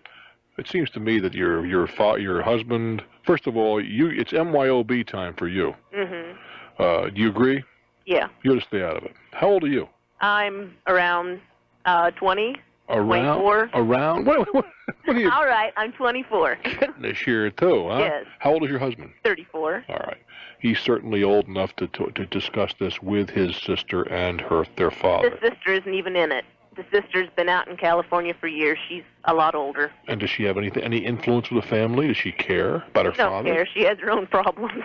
Oh, dear Lord. It sounds like a great family you married into here, kid. Well, my husband and I are basically set right at the moment. I mean, we have no trouble. Basically, we're just worried because my father-in-law thinks he has to pay off this debt because he doesn't want a bad name and have a black mark on the family name. Well, that's nonsense. Somebody will talk to your father-in-law and say, look, it's time to leave this guy alone. We tried. My father-in-law has even said, well, my brother-in-law had his phone turned off for a month because evidently didn't pay the bill, and my father-in-law couldn't get in touch with him. And he said, well, that's it. I ain't going to help him out no more. Well, then he'll turn around and, oh, Dad, there's a problem, and can you loan me some money? And old Dad, you can only take a guy so long unless he wants to be taken. An old dad wants to be taken. Well, he's just so generous, and he just doesn't want, and he's given my husband and my brother-in-law every chance in their whole life that they could ever have to do anything. Well, that's terrific, but the guy's 40 years old. I know. Cut me a break. I know. Now he's separated from his wife and living with my father-in-law. Oh, he moved in with him? Oh, yeah. He moved in with my father-in-law. Is he employed? Oh, well, right now, supposedly. Marginally, huh? Marginally. He's a photographer. And look, there's no help for those who don't want to be helped. We're just concerned because if my father-in-law spends all this money... then you're going to wind up supporting the old man. Yeah, what happens to him if he gets really bad in health and has to go in the hospital or has to go to a nursing home? Is your father-in-law mentally right there? Yes, he is. He's mentally right. In that case, your husband ought to talk to him and say, look, Pop, I love my brother, but he's got to sink or swim. Now, if you want to... Hush now. If you want to support him, that's fine, but understand, you can't expect us to support you if you blow all of your money. Now, if that's what you want to do, hey, we're always going to love you and love him, but we want you put you on notice. We cannot support you after you've thrown all your money away on a guy who's just apparently not worth throwing the money away. Now, it's all you can say. And beyond that, it's his money. If he wants to throw it away, okay. And if he wants to die impoverished, that's his business as well. As I said, you're married into an interesting situation. But if I were you, having said that, I'd stay out of it. I'm Bruce Williams. This is Talknet. Well, son of a gun. We did it again. Ewan and Sheila, the co-producers, I thank them both very much for doing their thing. It's been a good hour. Makes you a more valuable employee. What is the potential in this enterprise? See, that's the thing. It's so hard to tell. You better do some fast investigating in a hurry. Do you know anybody in the business? Well, the people that I know are in that business, and they're the ones that are approaching me. See, and you know no one else in the business. No. How well do you know these folks? Not real well. I wouldn't give them. I'll give you an example. Yeah. I'll tell you one thing. The person who is approaching me told me that 10 years ago, when this particular person started doing this 10 years ago. She made $17,000 10 years ago. Well, in that case, we'd be looking at 30, 35 today. Really? You see, you have a proposal, right? Okay, yeah. But let's keep that proposal in your pocket. But by all means, do the proposal. Okay. But commit it not to. It can be written from your point of view, but write it as cryptically as you're able, so the notes are meaningful to you, but to no one else. Okay. Do you understand why? Yeah. Because you can interpret that when you're talking to them any way you choose. But see, the only thing is right when it gets down to the nitty-gritty and the negotiating, they're going to say, okay, we think you'll make this much in commission. Well, how can I take a job when I don't know if that's going to be true? Well, I don't know that to be true either, but you'd ask them certainly, why is this a realistic expectation? And it's certainly their job to make the initial overture. This is what we'll pay you in salary. This is what we'll pay you in commission. Now, understand something. Now, this may not set too well with you as an individual, but good salespeople are not afraid to work on commission because they have confidence in their ability. Now, I understand that this is a brand new turf for you, brand new territory. Well, I have confidence, but Bruce, you got to realize this is the kind where you don't go out and do it. It comes to you. I understand that too. So now, what would be there's a corollary there. It would seem to me that one of your questions would be, currently, what is your close ratio? That's a reasonable question. In other words, how many people do you have to bring in? Yeah. And then the next question is, are you prepared to guarantee me so many potential customers a day, week, month will walk through the door? Because if nobody walks through the door, you can be dynamite and nothing's going to happen. Right. So they have an obligation to guarantee you so many potential customers, or in lieu of that, some kind of a salary. Yeah. Now, the other side of that is there a way to go out and get these people aside from having them come in the door? Now, there may be an answer to that, too. You know, there are a lot of people who are overweight that might be sensitive to walk-in. Right. And you just might want to explore the idea of some kind of an advertising program that will come to you. What they said to me is they're prepared to offer me a package of what I make now, if not more. Well, that's not acceptable to me. Well, okay, then but you listen. Okay. First thing you do is listen to what they propose. And you might want to say, that's very interesting. No, listen to me. Yeah. Only have a few seconds. That's very interesting, and I'd like very much to go home and think about this, rather than trying to react and counter-propose on the spot. Okay. Buy yourself 24 or 48 hours. That's very interesting, and as I'm sure you know, this is a very important decision for both of us, and I'd like time to reflect on it. Okay. Then you go home and work the numbers out. Okay, thanks, Bruce. Knock 'em dead, kid. Okay, bye-bye. Yeah, losing weight is a very big business today. I'm Bruce Williams. This is Talknet. Crofton, Maryland, it's your turn. Hello there. How you doing, Bruce? I am real well, thank you. Thank you for joining us. Oh, well, let me tell you what my problem is here. About a year ago, I was having some domestic problems at home, so I went to an attorney, and I met with my attorney, and she advised me that to bolster my case in court, that it might be in my best interest to have a private investigator. To do... find the dirt on your wife kind of thing? Yeah. So, I agonized over that for a while, and then I finally decided to do it because then she started really playing hardball with me. So, my attorney referred me to this private investigator. So I went, I met with him, and I told him my situation, and he basically told me his background in investigations. And what were we trying to do? For me, I don't want to get into any seamy details, but what were we trying to do? Catch your wife with somebody else? Or? Yes. Okay. All right. So he agreed to take the case, and I asked him at that time, I said, well, is there some sort of retainer that you need? He says, no. He says, I'll go ahead and do the case. Did you discuss fees? Oh, yes. Well, he told me his fee. It was $50 an hour. Yeah. And he said that once he had completed his investigation, he would send me a report with the bill. Did you also discuss max bills? I mean, Oh, yes. You didn't write a blank check, did you? Oh, no. We discussed a maximum. And he says it shouldn't take more than 2 or 3 days, given the information that I'd given him. All right.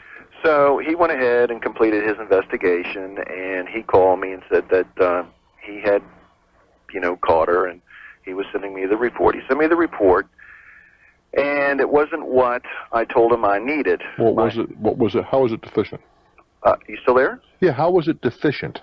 Well, my attorney told me that one of the things that they would need would be a complete description, background on the information or the person that he found her with, and he says that the private investigator should be able to get that information, and if he could, pictures. Well, he followed her during the day, and he got the picture. I mean, he didn't get the pictures. And I said, well, the description that you have in this report could have been me. I mean, it was, it was just, actually, it looked, it average male, brown hair, average height. Exactly. Wearing a trench coat. Right. So I told him I needed more. He said he would get me more. Well, I didn't pay him, waiting for him to send me the rest of the information. And I called him back, and he wouldn't return my phone calls twice. So I said, well, I'm just going to wait and see what he's going to do. And he sent me a letter stating that I had not paid my bill. Well, did you contact your attorney when this was all going on? Yes. What'd she say? She said that she would try to contact him, and she did, and she couldn't get in touch with him. Because she was the referral agent here, Right, exactly. Uh-huh. So to make a long story short, about 2 weeks ago, I get this summons in the mail that, or a suit. I'm being sued for non-payment. Well, I thought to myself, well, he's suing me in small claims court, so I'll call the state who is responsible for licensing these individuals. So I call the state and I ask if they had any complaints on this fella. And the gentleman there told me, he said, no. He says, the reason we haven't, because he's not licensed in the state. And he had applied in the state and had been turned down. Why? Or they wouldn't tell you? Well, they wouldn't tell me that. So I guess my question is, one, it would seem to me I got a copy of the law which states that he has to be licensed in the state to practice as a private investigator. And we didn't have a written contract. Now, I know we have a verbal contract, and there are such things as verbal contracts. There certainly are, but on the other hand, he had contracted for a service which the law prescribes him from rendering. Exactly. I turned it over to my attorney. Well, I did. And what'd she say? Well, I turned it over to another attorney. Well, you don't use this other girl anymore? No. All right, so what does this guy have to say? Well, he says, we'll blow this guy out of the water. He says, do you have any other information? I gave him a copy of the report and everything, and the copy of the law, which he already had. My question is, what do you think the chances would be in court on something like this? I can't imagine how he can prevail. I don't see how he can charge you for a service which the law does not allow him to provide. That's what I thought. Well, I mean, that's a lay opinion, but I'd be interested to hear a legal argument to the contrary. Yeah, that was my assumption. What did your attorney say? He's the guy in the trenches. Well, he says that he feels he can blow him out of the water. Well, he's saying the same thing a different way. Exactly. Well, hey, it ain't easy, kid. I know, and I'm in the process of buying a house, and that's why I want to get through all this mess so I can get into it. Got you covered. Okay, Bruce. Good luck. I think this is one you're going to win. Well, I hope you come to this area sometime soon. I'd like to see you. Well, where is Crofton? Well, it's just outside it's between Washington and Baltimore. Well, one of these days, maybe we'll do Baltimore. I kind of hope so. Okay, I'll be looking for you. Take good care. Thank you, sir. Grand Raps, your turn on Talknet. Hello. I was calling, wanted your opinion on a matter. My wife is considering buying an existing daycare center. It's a place where we take our child now, and the owner of this daycare center is trying to sell it, and I'm trying to ascertain whether or not this is a good deal or a bad deal. Or begin with, what's your wife's background? Well, my wife is a nurse. Well, how does that going to work in terms of the licensing requirements in Michigan? Most states require, at the very least, a baccalaureate in early childhood. In order to become licensed? In order to become the owner, not the owner, but the director. I see. Well, this is actually a fairly small operation. It's only 12 children. Well, usually it's over 5. In most states, it's over 4 or 5. You have to have the background in education. To the best of my knowledge, the present owner, who is licensed, doesn't have any background like that. I don't think Michigan requires... Okay. Well, the first thing you want to do is find out what the requirements are. That's easy. Okay. I mean, there's got to be some kind of a publication that would tell you that. Okay. Beyond that, from a financial standpoint, I was trying to ascertain whether or not this... What does it net? Well, what we know at the moment is that it grosses after squeezing every nickel out of the operation, it grosses around $58,000 a year. But that doesn't tell me a thing. You can gross 158 or $1,058,000 and lose.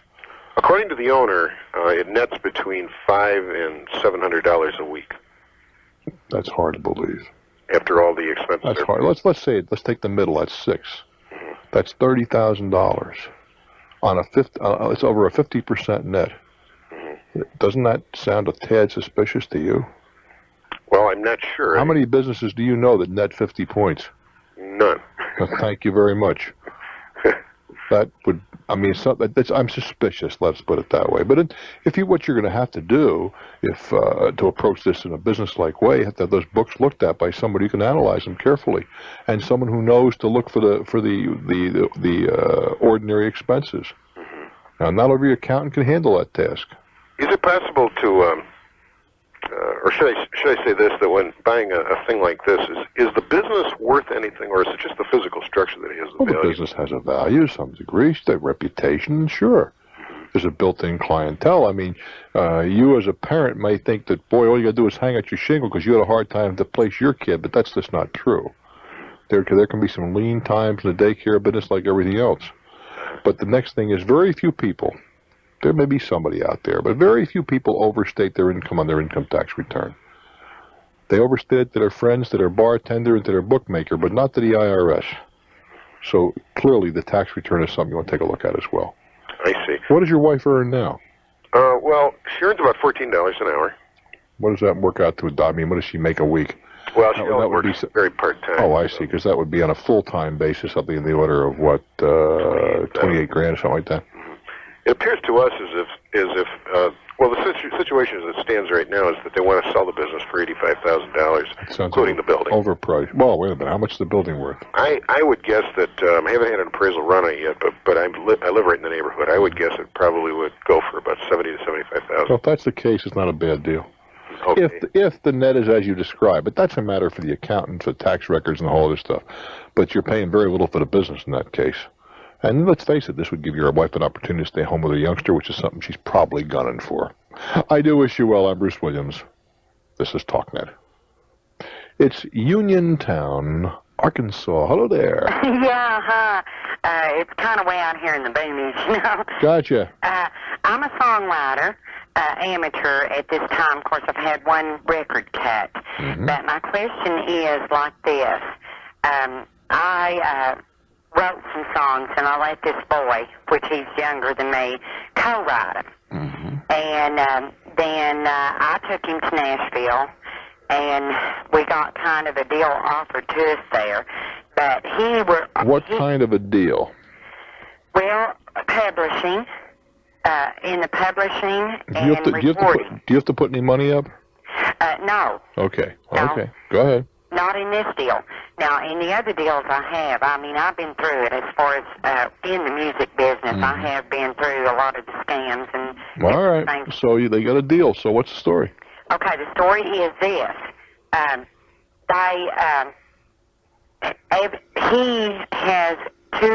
He has other contracts with other people that he has signed on publishing and stuff like this. Did he give exclusivity to them? Is he required to stay with them and only them? I'm not absolutely for sure on that. I think almost he did. In that case, you ought to have a look at those contracts. Well, this is what I'm worried about is the songs. See, they were wanting some of the songs that he had co-written with me, but then after they found out about some of his contracts, they said, well, we can't take you. And I'm saying, do I own the song since it was my original idea in the first place? Well, wait a minute. Does one of you do lyrics and the other music, or do you both do music? Well, when I write a song, I write the music and the melody. I mean, the lyrics and the melody. Yeah. And what does he do?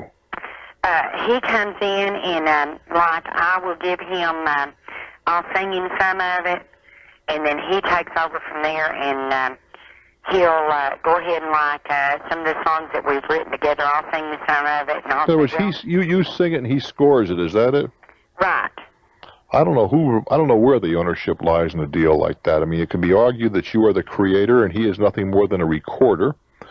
He could also argue that all you're doing is giving him a germ of an idea and he refines it. I don't know the answer to that. Have you guys got any kind of agreement between yourselves? Well, we don't at the moment. At the moment? When else? Well, I usually always pay him. I pay him to come over and do this. Uh-huh. You know, I'll pay him to come over and sit with me and because his voice is so much better than mine. Well, if he's a hired gun and you're paying him for a service, then he has no ownership. That's what I was thinking. Well, I would think not, but here's the thing. Everything you do with him from now on, particularly since he has contracts elsewhere, should be reduced to writing. And clearly, the way to handle that would be he's an employee, you pay him so much for his services, and he agrees in writing that he has no interest in it. Because what's going to happen here is the people he has a contract with for ownership are liable to claim ownership in something you get.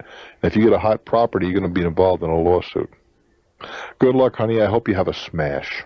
I'm Bruce Williams, and this is Talknet. Napa Valley, California. Hello there.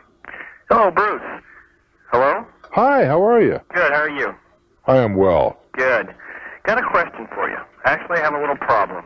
We had a piece of property that was in a co-ownership, and we had it deeded. Co-owner with whom? It was a relative, interfamily. Can you tell me what kind of a relative? It was a grandparent. Same last name? Different last name. Okay, go ahead. Okay, we were on it as a co-owner. Mm-hmm. And they wanted us to be a total owner. So we went to an attorney, and we had everything. Of course, they wanted to convey their interest to you. Correct. All right. We had it reconveyed back to us. Well, wait a minute. What do you mean back to you? We're in it for some important terms here. Did you ever own it in its entirety? No. Then it wasn't back to you. They conveyed their interest to you. Correct. All right. All right. I'm not picking on you, but you can see the difference in the terms. Right, I understand. Well, what happened is after they did the paperwork, they conveyed the property. We had to relinquish our interest at that point and convey it back to them for them to convey it to us. Why? That's what the attorney said. You had to give, the property had to go entirely into their name in order to convey it to you. I don't understand that at all. I don't see any reason for that whatever. We weren't sure. We didn't know why. We just went along with the program there. Go ahead. Well, when they did the paperwork, who's they? The attorney. Yeah. Okay, the office. They stamped the times wrong. When they conveyed the property back and forth on the new deeds, they gave the property to me at 12:29 and took it from them at 12:30. Huh. Lovely. Is that an important change here? Well, it kind of is, because they even on the ordinance numbers, my ordinance number should have been the last one, and they have their ordinance the last one and ours the one before. All right. So have you discussed this with the attorney? We haven't discussed it. There's been a little bit of relative problem in this area. What do you mean relative problem? Well, there's problems dealing with the family, and there's some illness, and there's like a little bit of family matter problem. Wait. Well, you're using all this cryptic language. Are you telling me some of the other people in the family are unhappy because you got the property? Correct. Well, why don't you say that? Okay. I mean, don't talk around the bush. Okay. You're telling me some of your brothers and sisters or whatever are ticked off because Grandpa and Grandma gave you their interest. Correct. All right. So what? So what has that got to do with not going back to the attorney? Why would that have any effect on that? Did you put the gun to Grandma's head? Not at all. They wanted to give you the property. Correct. Are they in sound mind? Right now, they're illness. At the time, wait a minute. At the time, were they in command of their faculties? They were in command at that time. How long ago was this? 2 years ago. All right. If you gone back to the attorney and first of all, who has said this is a problem? It may well be, but who said it's a problem? Well, what we did is we tried to borrow against the property for improvements. All right. And the bank actually brought it up to us. What did the bank say? Huh? Oh, what they said was, is that there's something wrong with this, and we don't know who owns the property. Then they're saying it's a cloudy title. Right. All right. Then you go back to the attorney because the attorney is clearly vulnerable here. Okay. If they made a mistake and screwed the title up, guess who you may very well have. Do you have title insurance, by the way?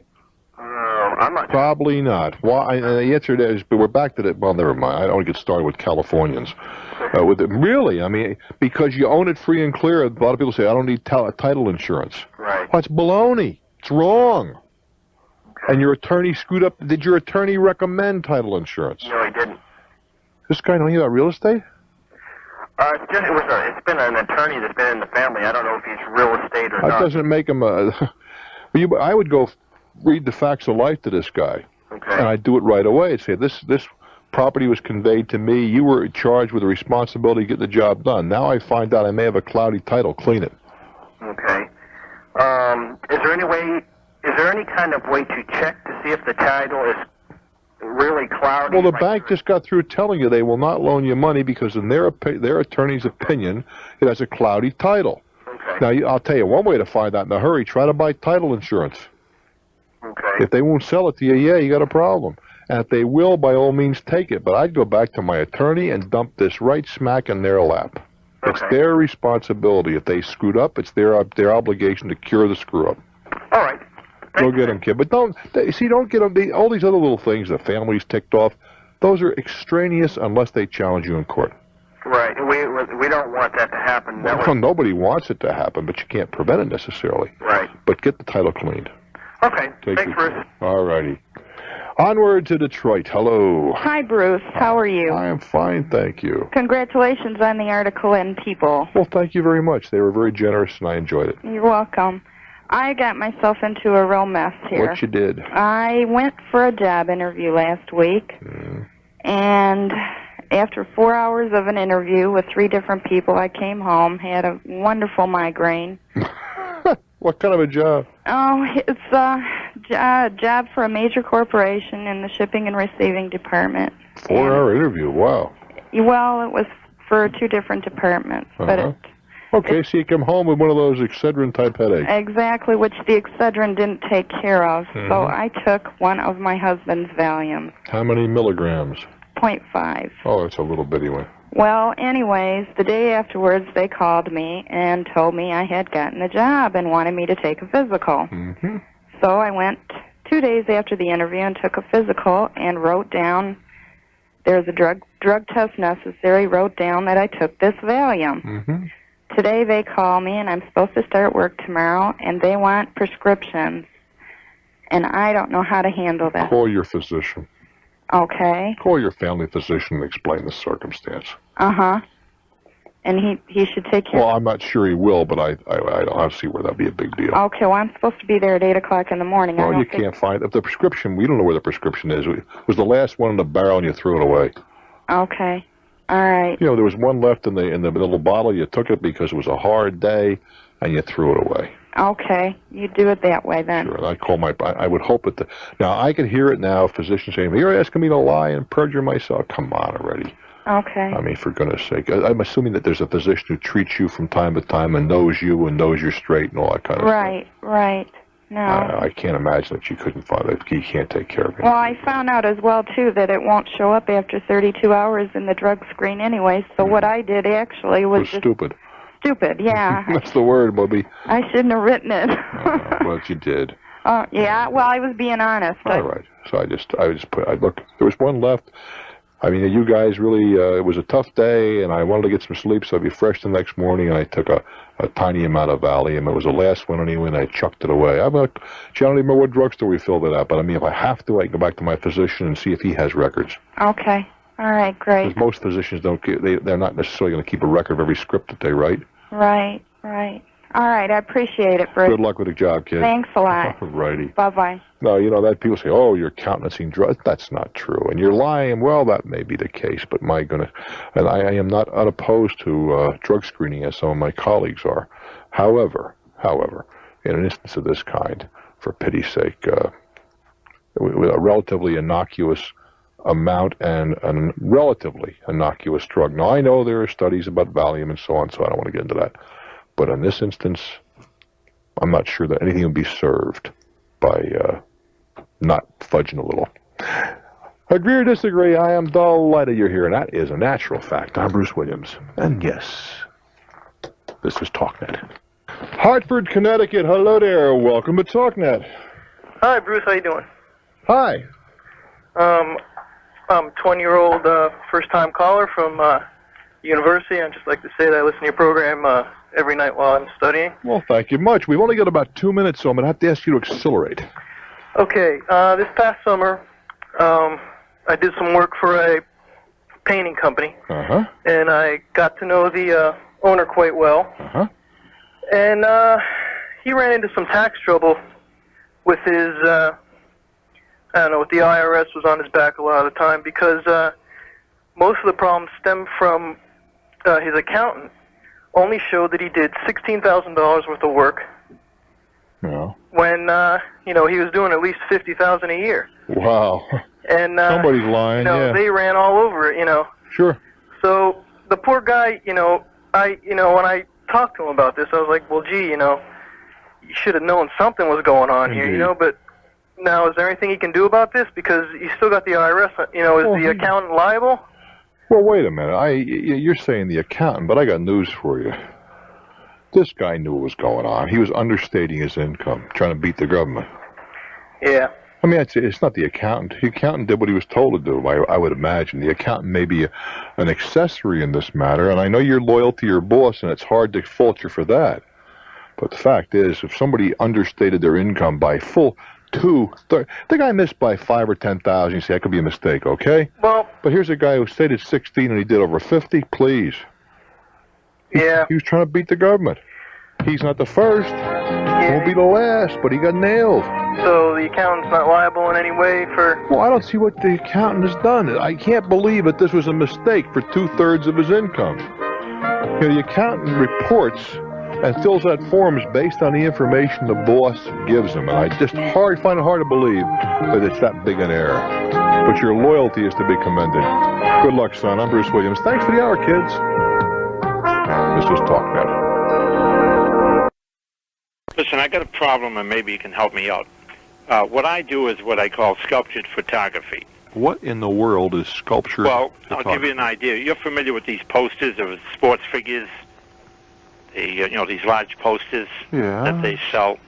Now, I buy these posters from a licensed dealer from New York, which I pay the wholesale price, and I can sell these posters, and whatever profits I make, it's all mine.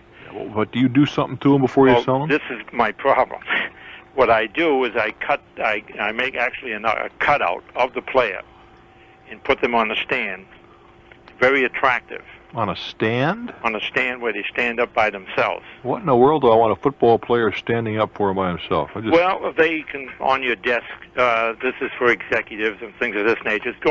I'm doing pretty well with it. Oh, I guess whatever turns people on. And you have a little pen set there where you can write checks out or whatever, and I also make them for displays to hang on walls.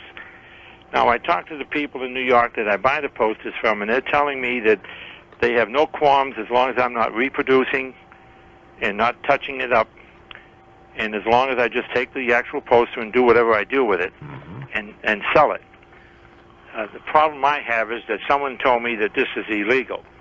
Now, I buy them from a licensed dealer, and they tell me when I pay for them that the royalties and the licensees is all included. That's right. They've been paid.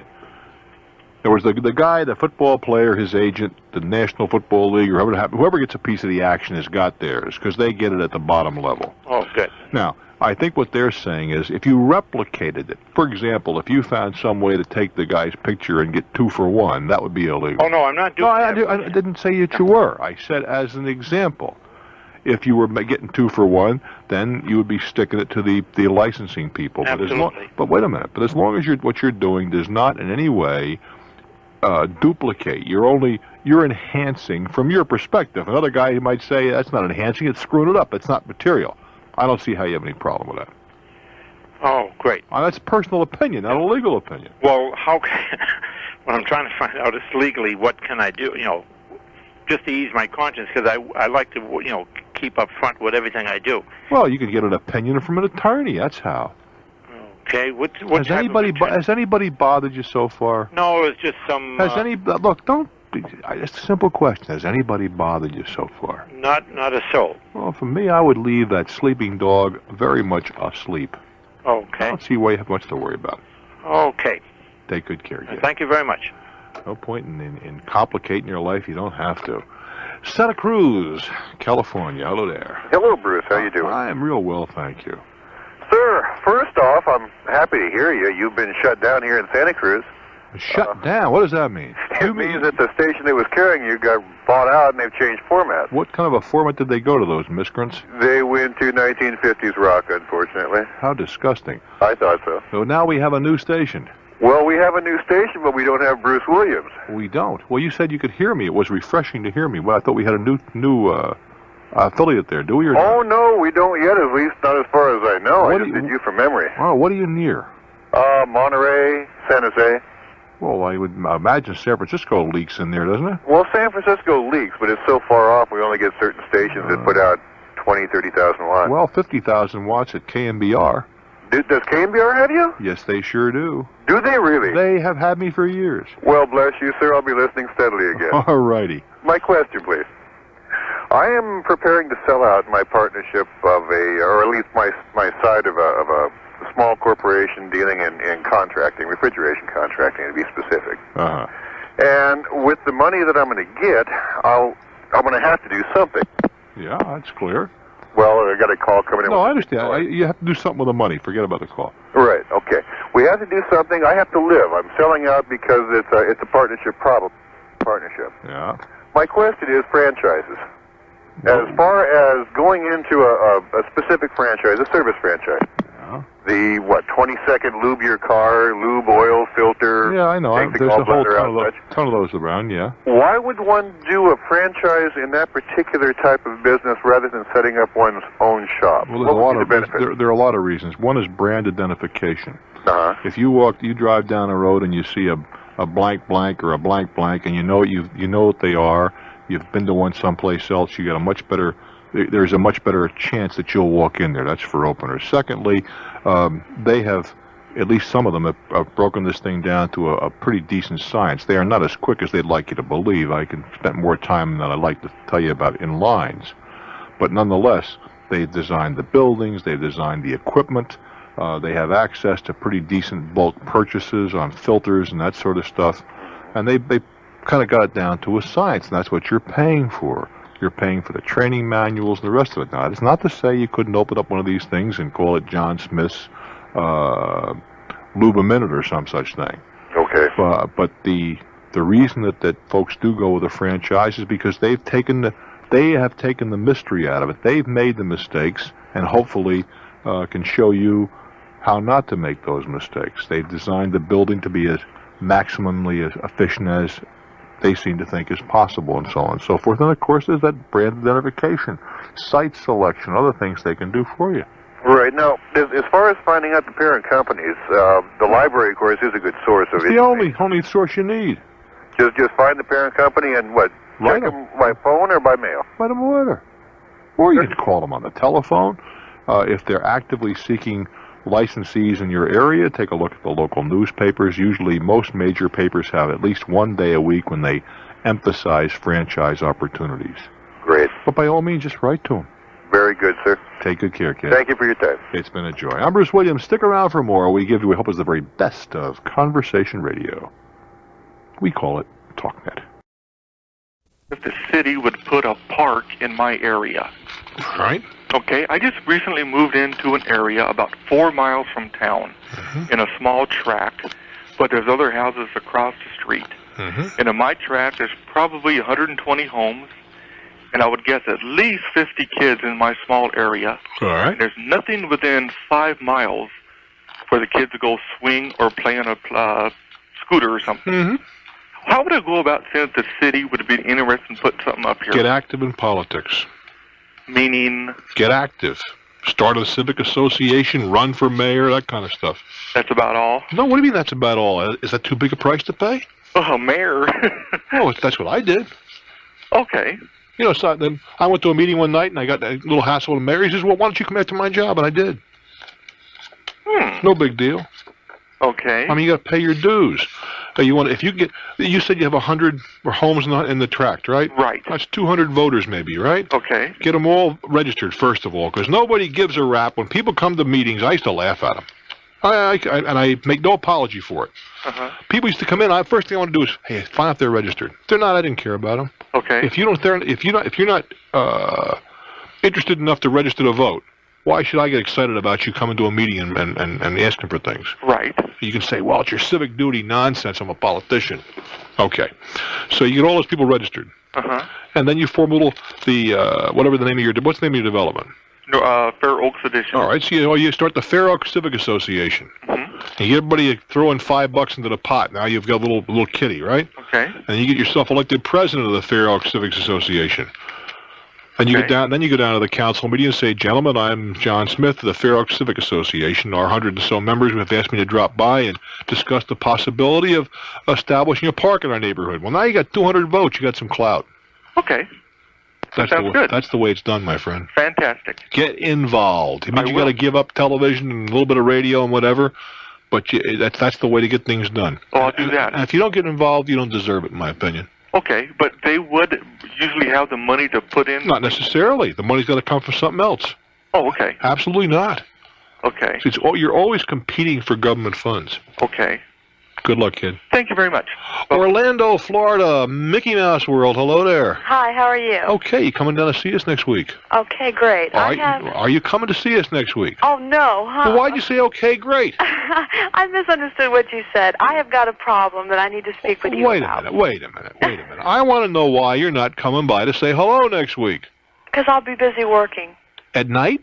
Yes, I work a 3 to 11 shift. That's terrible. Take a night off and come over to Disney World. I mean, I don't want to hear this I can't come routine. I will try. That's terrible. You're deflating it. I mean, Sheila is in tears in the control room.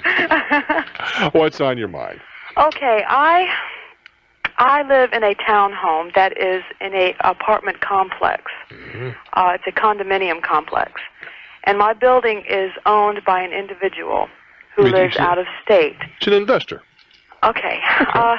I had one of my cars towed away yesterday. Why? The person who had it towed away said it was an eyesore. My husband's in the process of restoring it. Well, was the car parked outside? Yes, it was. It was parked in a parking lot beside my building. Is it licensed? It was not tagged. We just had it transferred from a house to my house. It wasn't licensed then? No. That's not really what his yah-yah was about. It was the fact that it was an eyesore. Yeah, but if it's not licensed, if it's licensed, then it's parked legally. They can't touch it. Okay. But if it's not licensed, it is an eyesore, and they can get rid of it for you. Most condominium rules are very clear about that. Okay, well, what we're trying to figure out, there have been other cars that were towed the same day. Now, my landlord says that the building that I live in and the property that I'm on is private property. He just manages the condominiums in that complex. He has nothing to do. Whose property was the vehicle sitting on? The property the vehicle is sitting on is managed by a different owner. And he has a right to remove it from his property, does he not? Yes, he does, but that's not his property. Wait a minute. He manages it for somebody, right? He manages the condominium. Who's the cheerleader in the background? Oh, it's a radio. Well, turn the radio down, for goodness sakes. All right. He manages the condominiums. He rents out condominiums, sells condominiums. Okay, I live in a townhome that is located in this complex. Okay, but there's somebody owns the property where this vehicle was parked. All right, which is the owner who's out of state, my building. He owns the whole parking lot or one space? I was told that he owns the parking lot and the land that the building sits on. All right.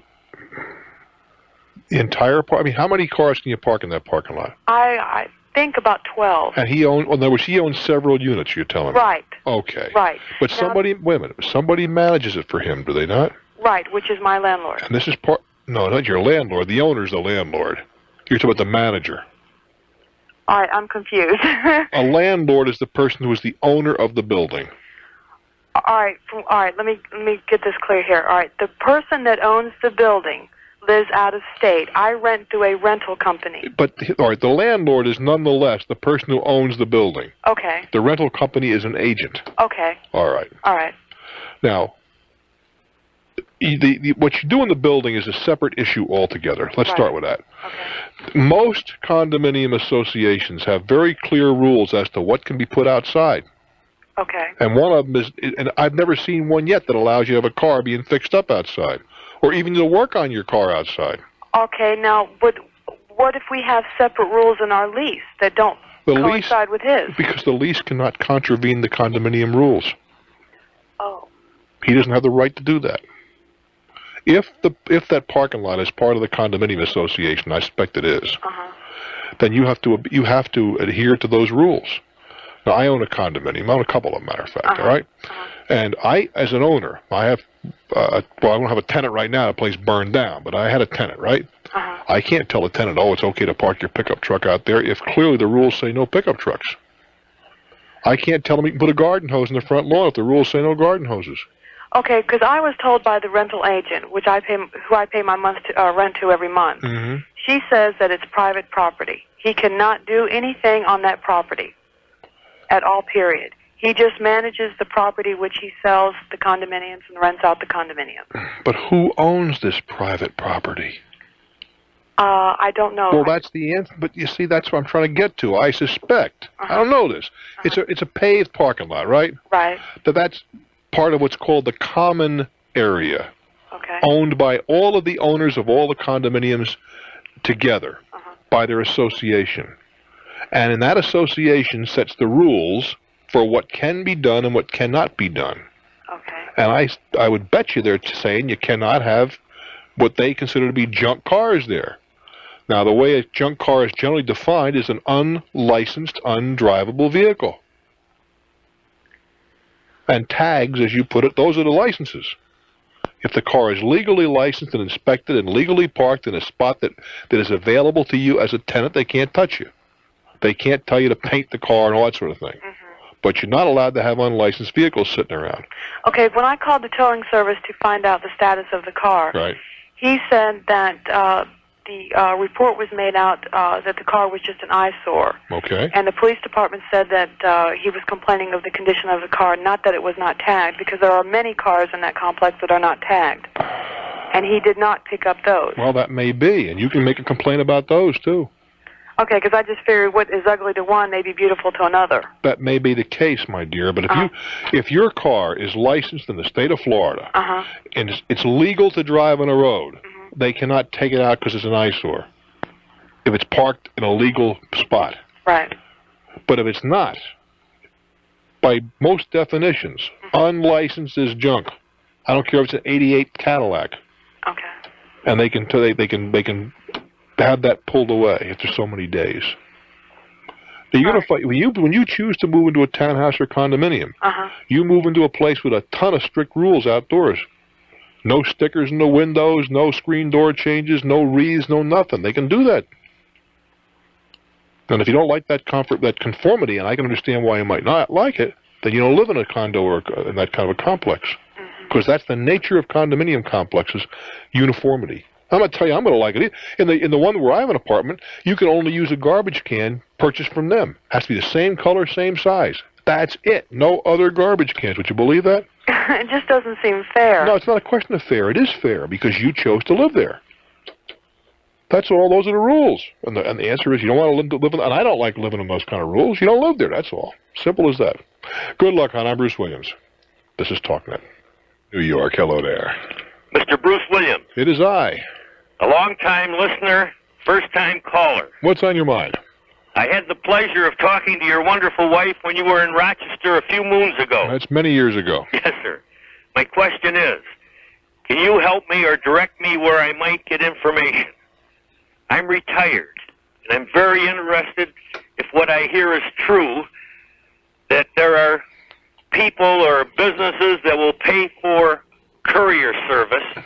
In other words, part of an airplane ticket. Let's say if my wife and I wanted to go to Ireland or someplace like that. Yeah, they seldom will pay for your wife and you. Let's start with that. All right. It's almost always single travel. All right, now, sir. And what they pay for is the ticket, and you have to give up all the luggage. Okay. No, I'm serious. No. The idea is that they can send stuff sometimes cheaper and quicker by getting the 70 pounds or thereabouts that you're allowed for free luggage. Right. Than to try to ship it through and it goes the same day. Okay.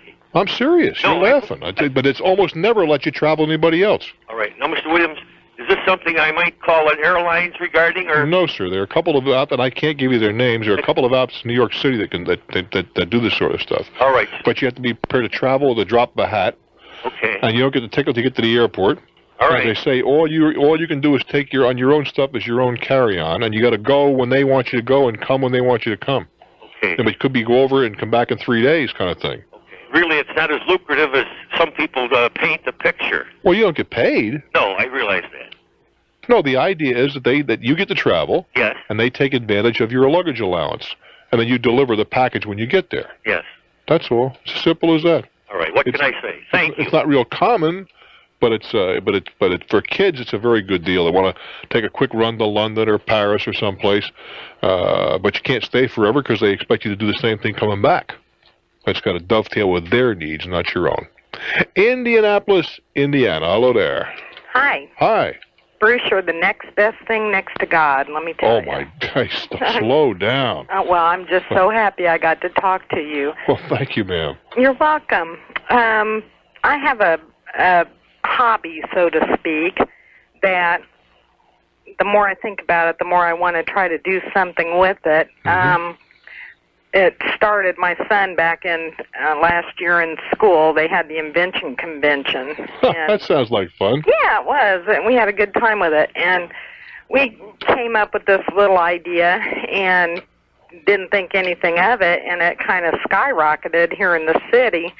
And in August, my son was interviewed by Jeff Pigeon at WIBC. I know Jeff Pigeon. I know you do. I heard you on the station. And the Indianapolis News came out to the house and interviewed him about it and all this kind of thing. What did this rascal come up with? Well, it was, they asked him to come up with an invention, and he thought and thought and thought, and I kind of threw in some ideas, but basically it turned into something that he decided to do, and he came up with this cover for a Coke can, because every time I'm out cutting the grass, I get bees down in my Coke can, and I cuss and scream and carry on. And sure, they go for the sugar. The yellow jackets particularly, huh? Yeah, and my dad almost died from that. He got stung in the mouth and was allergic to the venom and about died. My little boy remembered that, and so he came up with this idea to put this lid over a can and put a straw hole in it so you could put your straw in it and keep everything out and be able to drink through the can. And anyway, my husband and I kind of, after the invention convention, we revamped the thing into a... Well, listen, I want you to hold on to those thoughts. We'll go on the corner and talk. This is Bruce Williams for Talknet. I'm chatting with a lady with an inventor for a son in Indianapolis, Indiana. Got himself an idea for a cover for soda cans. Are you there? Yeah. Okay, so tell me about it. I can understand you're like a little plastic snap-on thing with a hole in the top. Right, and the opening where the drink comes through is webbing, so with the flashing in the middle, so you can use a straw or not. So people who want to drink beer or whatever can just use the lid outside in the summer to keep the bees and grass and bugs or whatever out. Or the kids could use the straw or whatever. I can understand the bee problem, but I've never really had another problem as far as debris. Well, when we go boating, we stick the cans down in the sand, and kids run by and kick sand up and that kind of stuff, and it just would kind of help keep that out. Okay. But whatever. Anyway, so I contacted a manufacturer here locally, and he gave me a figure and a price and all where they could make the dye to make the lid, package it, manufacture it, the whole bit, distribute it wherever we wanted to send it. But my problem is, I've never been in business for myself or anything, and I have no idea how to go about marketing or selling or whatever. And looks to me like it'll be a good giveaway as opposed to a sale item. Like a promotional thing. Promotion item, either for for supermarkets, liquor stores, or indeed even a bottler of soft drinks or beer. Yeah. But it looks rather like remember the old church keys? Oh, come on, Mom. How old are you? 32. You should remember what a church key is. The little thing you had in college to pop your beer cans before they had this. Yeah. Yeah, you know what a church key is. Sure. You had a misspent youth, I can tell. All right. You see, they're antiquated now because of the pop cans, right? On the one end, you had a thing that opened the can. That was the well, now you got pop cans. On the other end, they had a thing that popped the top of a bottle. You have screw caps. They're totally anachronism, right? But they gave them away, right? Yeah. Very seldom did anybody buy a church key. That's true. Would seem to me to be a giveaway item, an advertising item, as contrasted with something. I don't know if I might use it, but I doubt very seriously if ever would I buy it. Well, I was going along with the line of the wraps, the cooler wraps and the can wraps and all that thing. Yeah, but listen, well, what do I know? I'm not typical. Well, I'm cheap. I know, but I want your advice. I don't want to invest $5,000 or $8,000 to have this thing manufactured, and then I would be looking for somebody to give it away as part of a promotion. Like what? Sell it? Try to sell the idea to a? No, sell the items to a Coca-Cola or a Pepsi-Cola or a C&C Cola or a Pabst or Budweiser or Coors or something. Well, I guess that's my question. How would somebody like me, who has no idea how to go about this, what do I do? Just go knock on the door? Knock on doors, write letters. Did you buy this? Well, certainly. I have a proposal, and this is the product, and send it. You have to have the product manufactured. Right. You got to have something to show them. Yeah, because there we're talking, at least $5,000 just to have it manufactured. Unfortunately, this is where we separate the children from the adults. Right, it's either take the risk or that's right. Get it. Well, that's right. There's always risk. They are not going to talk to you about an idea. It's got to be more than an idea. Right. A product. I guess my question to you, too, would be, should I look for somebody in business? You're looking for somebody else. Now, you're asking the proverbial common question. I don't want to take the risk. Who'll take the risk? That's what you said. No, I want to take the risk. Well, then you got to have some made. Then that's your first start. And don't worry about anybody else. I didn't say don't worry. Well, anybody can look unless you protect the idea. I don't see how you could. Well, as far as protecting, I don't know what you mean by that exactly. Patenting. But I mean by patenting. Yeah, I've had the patent search done and it's been approved. Yeah, but then you got the patent. The search is the cheap part. Right. Yeah. The application is where the money comes in. That's another $3,000 or $4,000. Right. But I just wanted to see if anybody else somewhere else had the idea on the market already. That was smart. That I would infringe on. I didn't want to do that. And of course get in trouble. So. You did well. But I mean, like anything else, you've got to put some money up, and most ideas die. You realize that. Right. But if you get lucky and hit one. Yeah, but it's the American dream. Well, that's right. But the American dream costs. That's true. That's what it comes down to. And it should cost. Because if everybody had their dream, then there'd be no point in dreaming. That's true. Good luck. Thank you, Bruce. I hope it works out real well. Okay. I'm Bruce Williams. Agree or disagree? This is Talknet. Let's go to Grand Rapids. Hello there. Bruce. You bet. Really enjoy your show. Thanks. Got a kind of a work-related question. Recently, I should say give you a little background. 11 years with the same company, working as a truck driver, warehouse manager, kind of start out as a driver, worked my way up the ladder, got to be a manager. Just kind of thought maybe it was time for a change. A friend offered me an opportunity to take a job in sales. Selling? Selling office equipment. Mm-hmm. And I decided to give it a chance, give it a shot. I did that about last January. Mm-hmm. Had some ups and downs, of course, basically a commission sale, so it started out pretty good, kind of had a lull here during the summer months, kind of going up again. My basic question is, I got an opportunity maybe to get the old job back, and based on some of your experience in sales fields and... first of all, where were you more happy? Let's start with that.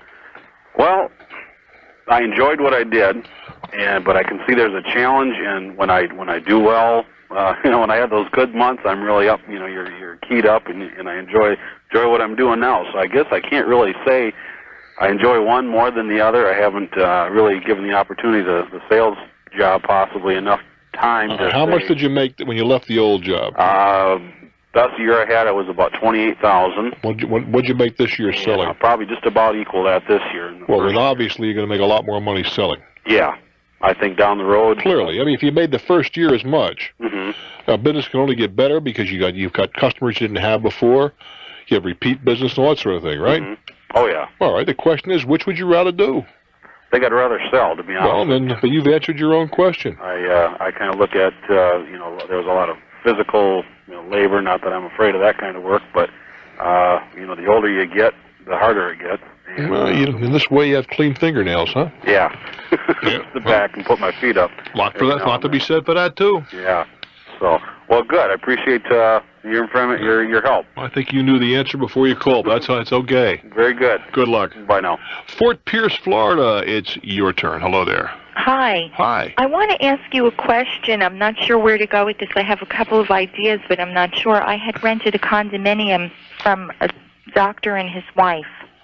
And I went in there with a lease, and I had two leases, one from the condo association and one private lease between my landlord and me. What is this? I don't understand why you had to have a lease in the condo association. Well, they just wanted me to show me they wanted to show me their lease of their rules and regulations. Oh, okay, but your lease was with the doctor. Right. The actual signed lease was with the owner. Yeah. Okay. They just wanted to make you aware of your responsibility. Right. That's cool. Which everything was fine. Fine. And I don't mind following. I knew what the rules were, but anyway, one day I was home from work and they didn't know about it, and I'm assuming all this, that they were coming in to snoop because I was laying down, and they came in, and they got caught by me, and they started screaming, "The house is blowing up, the house is blowing up," and they scared me so bad that I could not breathe. My chest was pounding.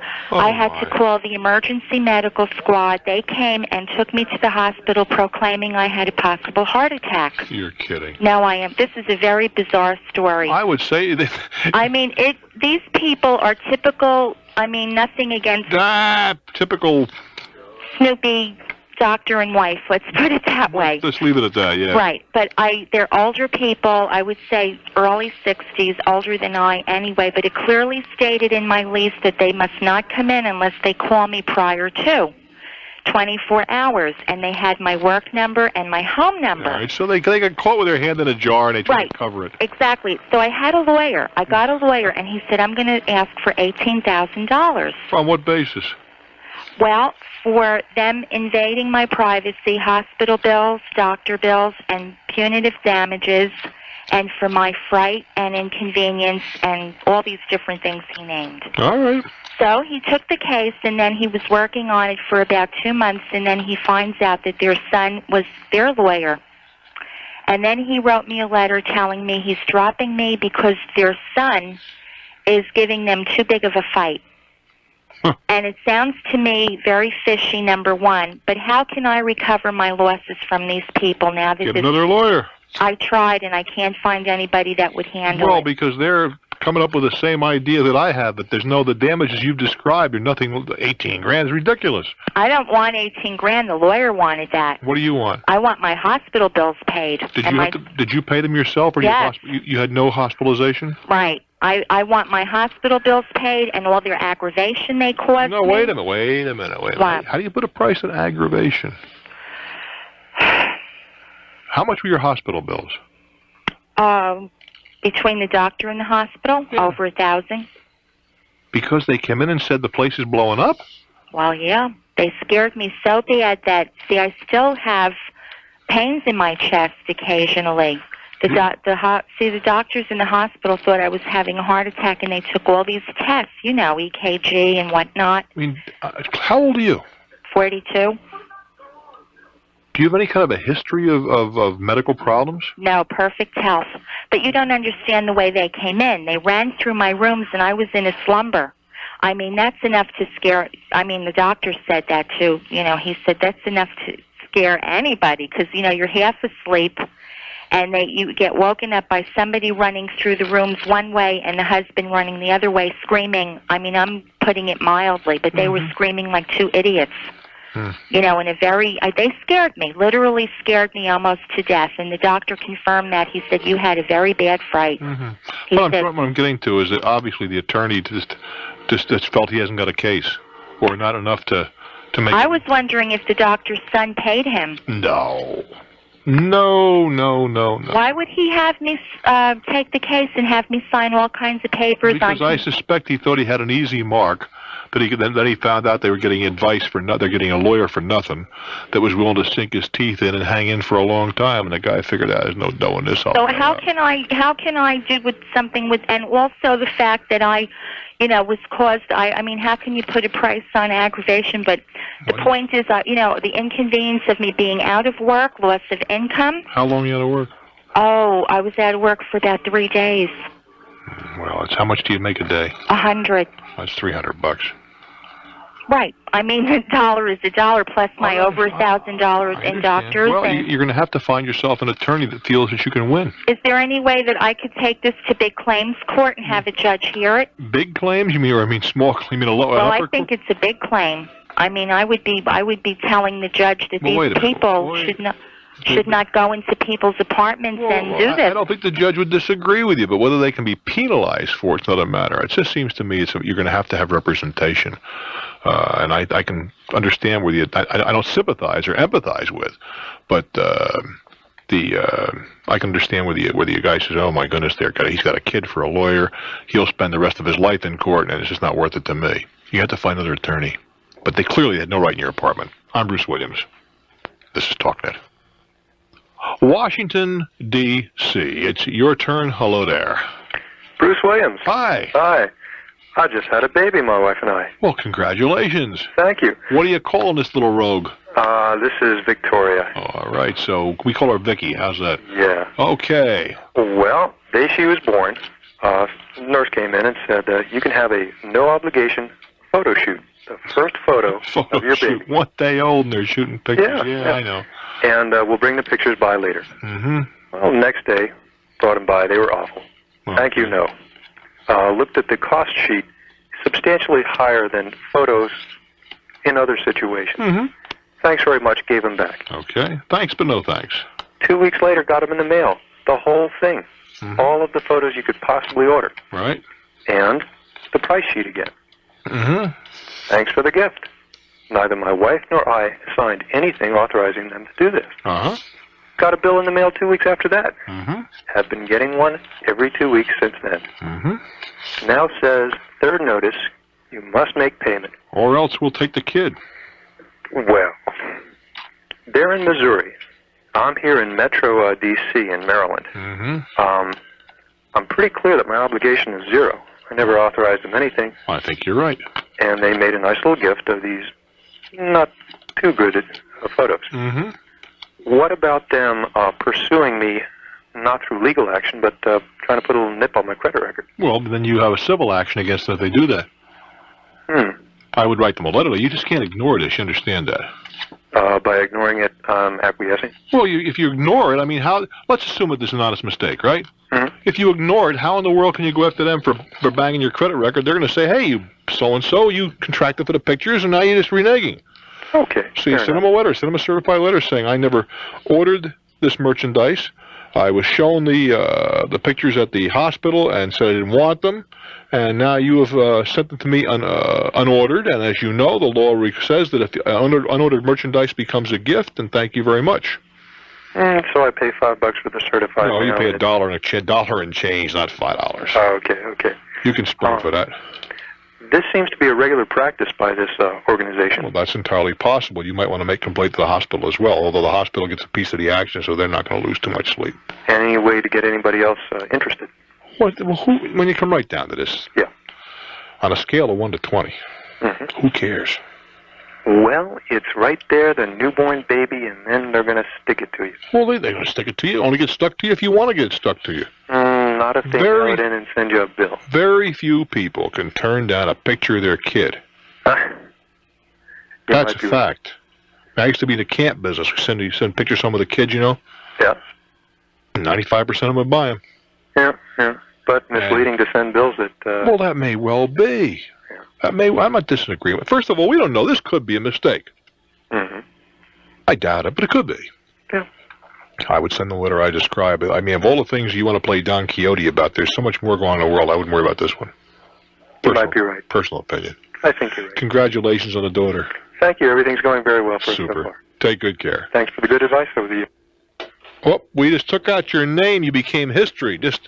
We're glad to talk to you. No sooner than I said it, I did it. All right, go ahead, Brandon. So I'm a first name is retiree okay. for medical research. I've paid my home and everything, but I'm thinking of getting a 4-family apartment building. All right. With my IRA savings. I'd like my daughter to live there, and later on turn the building over to her, starting her out in real estate. Why do you want to do that?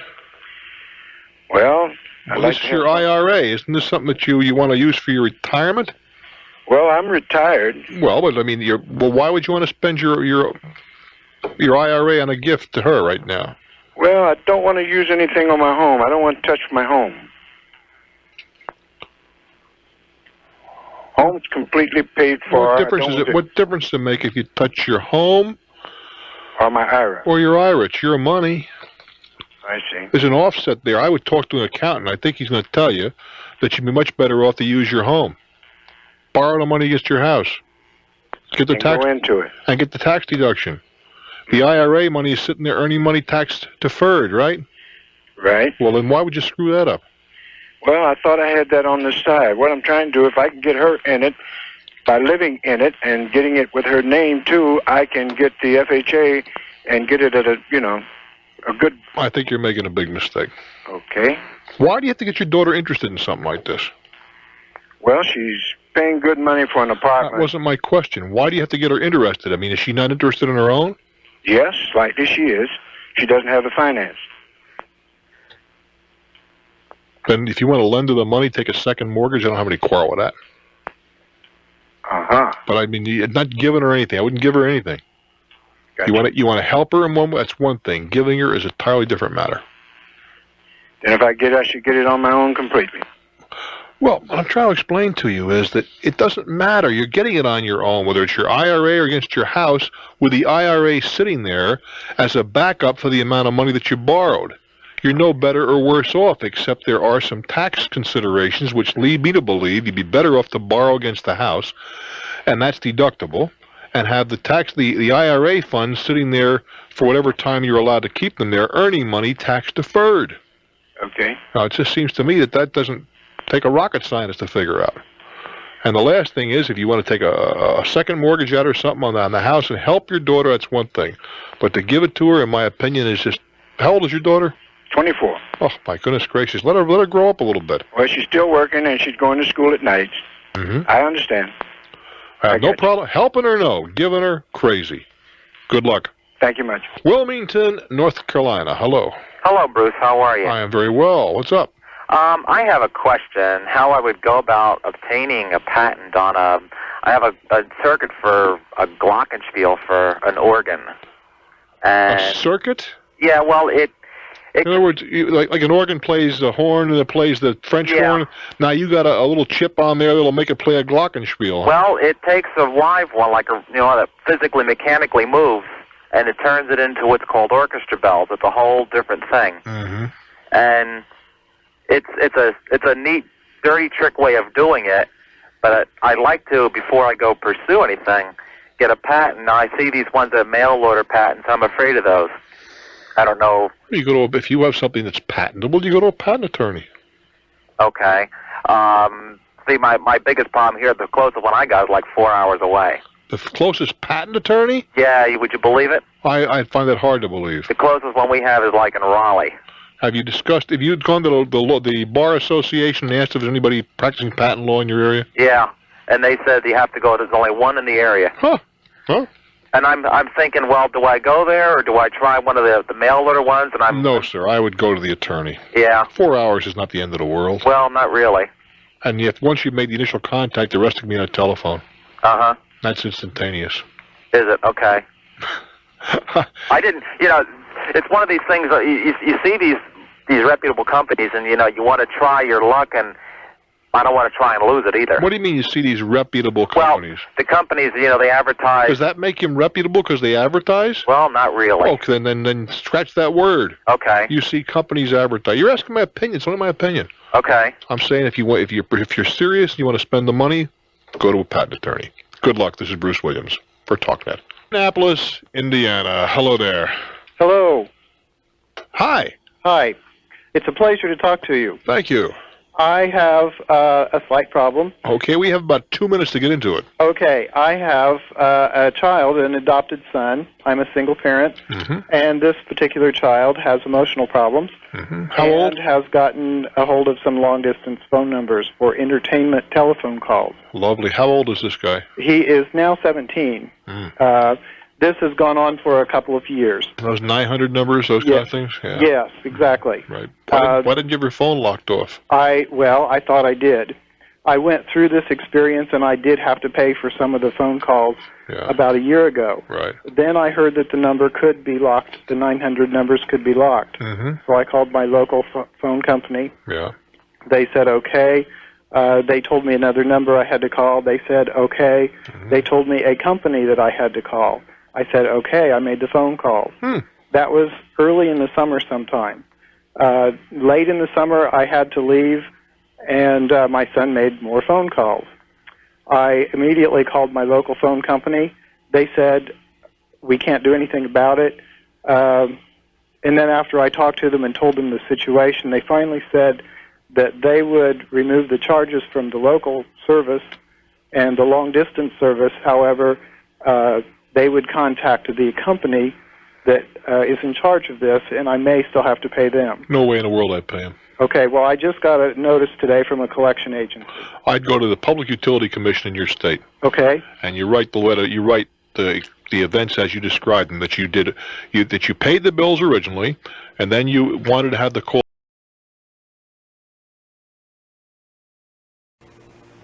Huntington, Indiana. Your turn. Welcome to Talknet. Good afternoon, Bruce, or good evening, Bruce. Hi there. Hi, how are you? I'm okay, kid. Why, Bruce, I value your opinion very much, and I'd like to give you some insight. Third generation of a family-owned business, which is Household Good Moving. Oh, you have a moving business. Yeah. Okay, and you're active in the business? Yes, sir. Your grandpa started this thing, huh? Yes, back in about 1923. Do you respect him or curse him? Well, some days in the heat, I wonder. Okay. I have 21 years service myself. My father is about 5 to 6 years away from retirement, and my question being, should this business transaction, start to move now? What transaction? For my buying of the business. Do you have an interest in the business now? No, and I wish I did. This is a corporation? Well, it's just father, son. Well, but it still has a structure. Is it incorporated? Is it trade style or what? Incorporated, I would have. You don't know. The answer to that is you don't know. Yeah. 21 years and they haven't told you? Wow. How much is this business worth in your opinion, or do you know? Oh, let's see. Well, I would say probably around, replacement value would probably be around,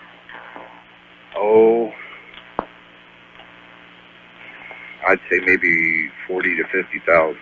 That's all? Uh-huh. You have to speak up a little bit. Okay. I think maybe you're underestimated. Well, tell me what you got. You got any trucks? We have 2 trucks. How much is the business doing a year? Let's see, I'm just a salary person, but I would imagine in the neighborhood of, maybe 65 to 70,000. Grossing? Yes. How much do you earn a year? About 15. And that's why I was wishing to have more input. Well, you see, there's a whole bunch of things that we have to settle here. And why don't you give me a call back after you find out what is it grossing, what is it netting, what is the structure, what is the debt, what assets are there, and so on and so forth. In the absence of all this relatively pertinent information, I don't see how we could even have a discussion that's productive. These are the facts that you're going to have to kind of get sorted out. So you get those things in order, and I would invite you to give me a call back, and we'll talk about it. But, I mean, after 20 years, I agree with you. You ought to have some little more intricate knowledge of what they're doing and where it's going. Holly, New York, it's your turn. Welcome to Talknet. Hi, Bruce. How Hi. you doing? I'm well, thank you. I'm a long-time listener, first-time caller. In fact, I listen to you on my own tape delay system here. Uh-huh. I record your program in the evening and listen to it while I'm driving back and forth to work. Well, that's a high compliment. I appreciate that. The question I had was, I was talking to the parent of a close friend of mine, and I have an opportunity to buy a house. From from his father, his friend of mine's father. Why is he selling it to you? I mean, as opposed to putting it in the open market. Well, he owns about 4 or 5 houses in the area, and I guess he just wants to sell them all and move out into the country, move out of the village. And right now we live in a mobile home, and which the mobile homes in our park, the rent's fairly high, and they're not selling very easily. You are renting this mobile home? No, we own the mobile home. We're renting the lot. How much money you got in this thing? Well, we paid about $8,000 for it. What would you like to sell it for? Well, we owe about $6,500 on it, and I'd be happy to just get out of it what I owe on it. The whole skin, huh?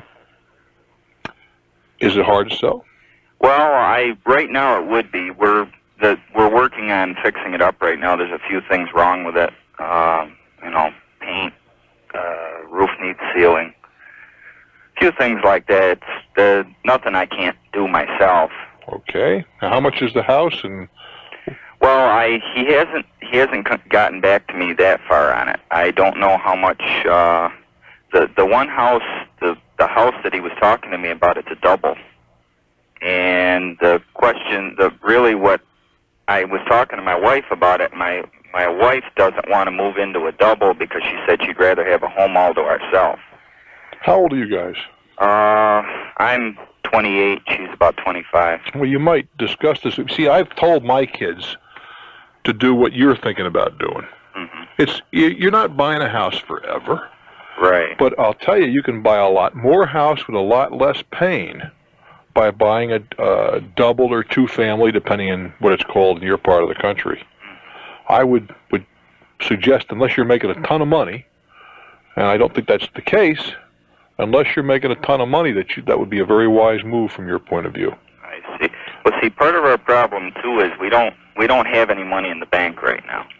But even mitigates even more in favor of going into the 2-family thing. Right. I take it your friend's father is willing to cut you a pretty good deal in terms of financing. And yeah, he's willing to hold. He owns a house free and clear, and he's willing to hold a mortgage on. Tell your wife that she's a very lucky lady. That's what I was telling her the other night, and she's all disappointed because it's a double. Well, you say, hey, this is not for. Is she around someplace?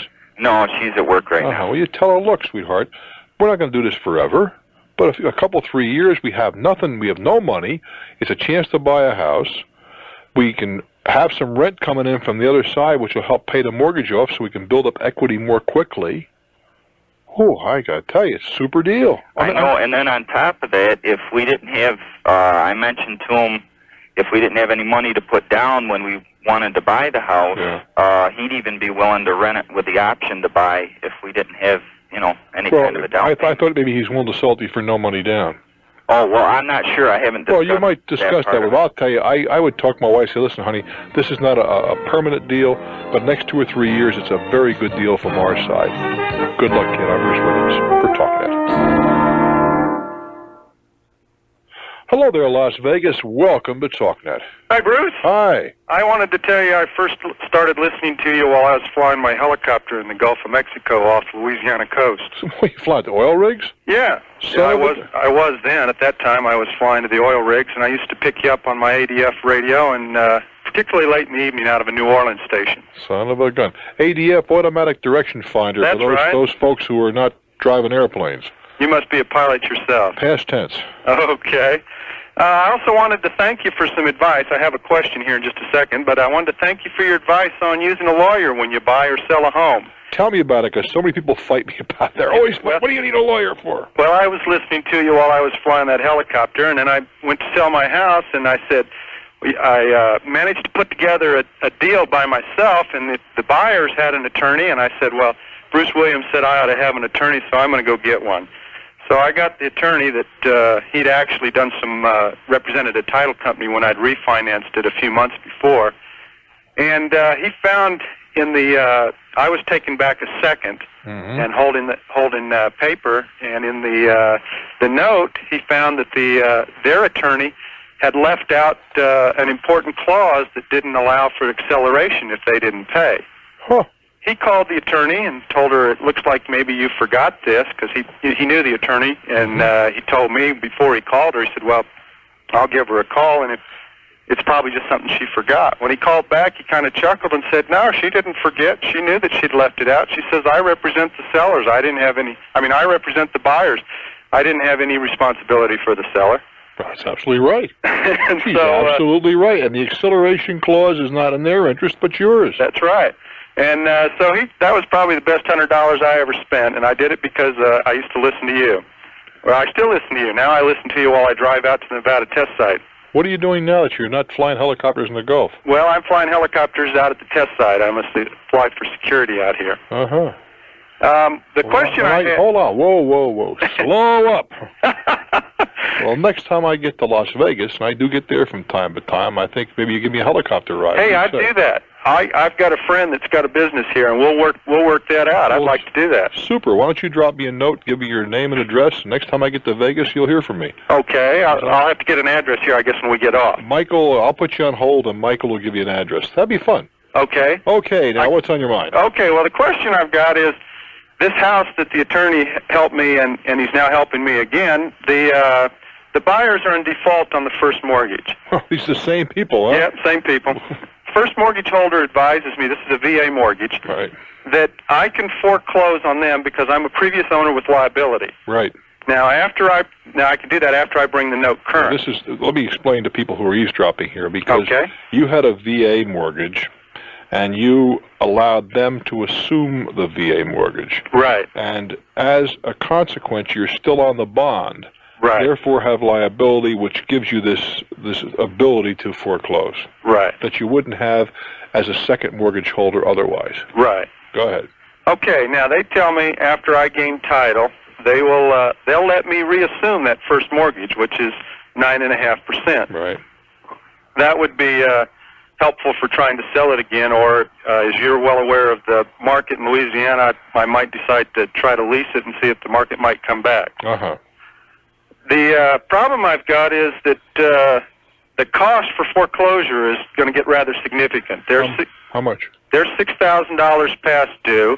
Yeah. My attorney's fees are going to run $2,500 to $3,000. Yeah. Then there's a 3% commission on a sheriff's sale, and other costs of about $500. So I figure somewhere in the neighborhood of $9,000 to $10,000 to foreclose on this. Sounds to me like you're late. No, really, just the numbers you ticked off. You said 6 and 3 is 9.5. Right. And then you get the 3%. Well, it looks like you're looking about $12,000 to me. Oh, you're right. I forgot that 3% is going to be up there too. Yeah, I forgot to add that part in. Lovely. That's right. Around you're right. 10 to 13 or something like that. Probably Freudian. Yeah. Go ahead. Tried to leave. Well, that was one of my questions. Is there some way to get around that sheriff's sale? But I guess that's Louisiana law, as my attorney explains to me. Okay. The other alternative the attorney is pursuing is to get the owner of the house to convey title to me. Be a whole lot easier. The problem there is that there's several judgments being held against him that are recorded on the mortgage for the property. Well, and he can't give you a clear title. Well, one of the things the attorney's trying to do is negotiate with those people to see if they would accept a percentage. Well, because the problem is they're behind the first mortgage holder and they're behind you. Well, as a second lien holder, they're way back in line. Right. And if there's no equity there, what's the advantage to them? How much in judgments? Probably another $6,000. You'd probably buy them off for 2. Yeah, well, that's what we were going to try to do. We were going to try to buy them off. My question is there another alternative, or is there any other way to get around it, or are those... Well, that would be the quickest way, because you avoid if a voluntary sale from them to you would avoid a ton of legals. It would you can't finesse the 6,000. That's in there. Right. We'd agree to that, right? Right. But the legals, the sheriff's sale, 3 points, and so forth, all of that would be obviated if you could work the thing out. I see. And so if you could buy it, and from their point of view, they would have the judgments would not be satisfied from the sale. Right. So they're going to still be on the hook for $2,000. Or for $6,000. Right. So if you can get them out for 2, they ought to cooperate with you and kiss you right in the mouth. Right. Well, the other thing is if I can get them to convey it without releasing those judgments, just the notes that I'm holding. They can't convey it. Okay. How can they convey a title with a judgment against it? Well, we would have to get an approval from the people that are holding that judgment. Well, yeah. Well, they have to relinquish the judgment. Exactly. And that you're going to try to buy them out of. Right. But you have to put the whole thing together. Right. Well, that's what the attorney is trying to do right now. He's looking at that alternative. I guess my question was, is there another alternative? I don't know of any. I think that's the most viable. Okay. But the question is, how cheap can you buy out? Right. I'd start out with 20 cents on the dollar. Yeah. Okay. Just point out to them, 20% of something beats the hell out of 100% of nothing. That's right, and they've got nothing. If I foreclose, they get nothing. Well, no, that's not true. That's not true. Well, my understanding is that because the judgments would still stand. But the judgments would still stand. That the money would still be owed by the debtor. They may go after him another way. Oh, right. What I'm saying is they would not have any way through the property. No, they still hold the judgment. You're right. Absolutely. Yeah. Good luck. Now you hold on. Mike will I'll give you an address where you can write me. Okay. Okay. Look forward to seeing you. All right. Thank you much. All righty. Yeah, I like helicopter riding. Michael, did you hold it? You didn't disconnect that, did you, Michael? Okay, kid. Oh, my goodness gracious. Yeah, I'm going out to the oil rigs one of these days. I am indeed. I was invited to visit one of the oil rigs in the Gulf of Mexico, and when I find a time, that's where I'm headed. I'm Bruce Williams. Stick around. This is Talknet. Mr. Dick and Mr. Michael in the control room. Mr. Richard got another promotion. Yeah. Richard, I'm not sure what his title is, but they tell me he's make a little more money and whatever. Hey, next thing he's going to do, I saw him the other day. He was in one of the studios kind of talking into the microphone and kind of, I got a feeling I better watch my back because the next thing I'll hear is, "Hi, this is Dick Brennan and this is Toy. I'll kill a kid first. He'll fall into the wheels of a bus." Let's face it, in this enterprise, there's always somebody breathing down your neck, and that's good. That's absolutely good. That's what keeps you moving a little faster than the next guy. But I want to tell you, anybody who tangles with me, they may beat me, but they're going to know they've been in one heck of a fight. Fair enough? Brennan, you listening? Grand Forks, North Dakota, it's your turn. Welcome to Talknet. Hello, Bruce. Hi. All these guys trying to knock me off. What do you think? Yeah. That's the nature of the business. What's on your mind? I bought a house on contract for deed in 1980. And the balloon payment is up in April of 1990. And the guy, the private owner buying the contract from, he wants me to pay him off. Now I finally got the loan, and I'll be closing on the loan. And I was wondering if, when I pay him, if it's necessary for both of us to get a lawyer, if we can get a lawyer together. Well, no, you shouldn't get a lawyer together, but also, wait a minute, let's back up a little bit here, kid. Is he giving you something for paying it off early? No. Well, why not? Well, he was earlier when he needed some money, but now I talked to him last night, and he said he wasn't in a situation where he needed to bargain. Well, why didn't you strike when the iron was hot? Because I was turned down at that time. Okay. No, I would. You want the thing reviewed by an attorney, and an attorney really cannot represent you both because your interests are not parallel. Now, the fees for handling a matter of this kind should be relatively modest. But hey, how much money are you paying off? It'd be $21,000. Oh, this is a pretty. Now you got a first mortgage elsewhere, right? No. Where'd the money come from? I put down a down payment of $5,000, and I've been making monthly payments. Where's the $21,000 coming from? Oh yeah, I'm borrowing that from the bank. Yeah, that's what I'm getting at. So you got a new first mortgage. Yeah, you really ought to have an attorney handle the whole thing for you. Okay. Good luck, my friend. All right.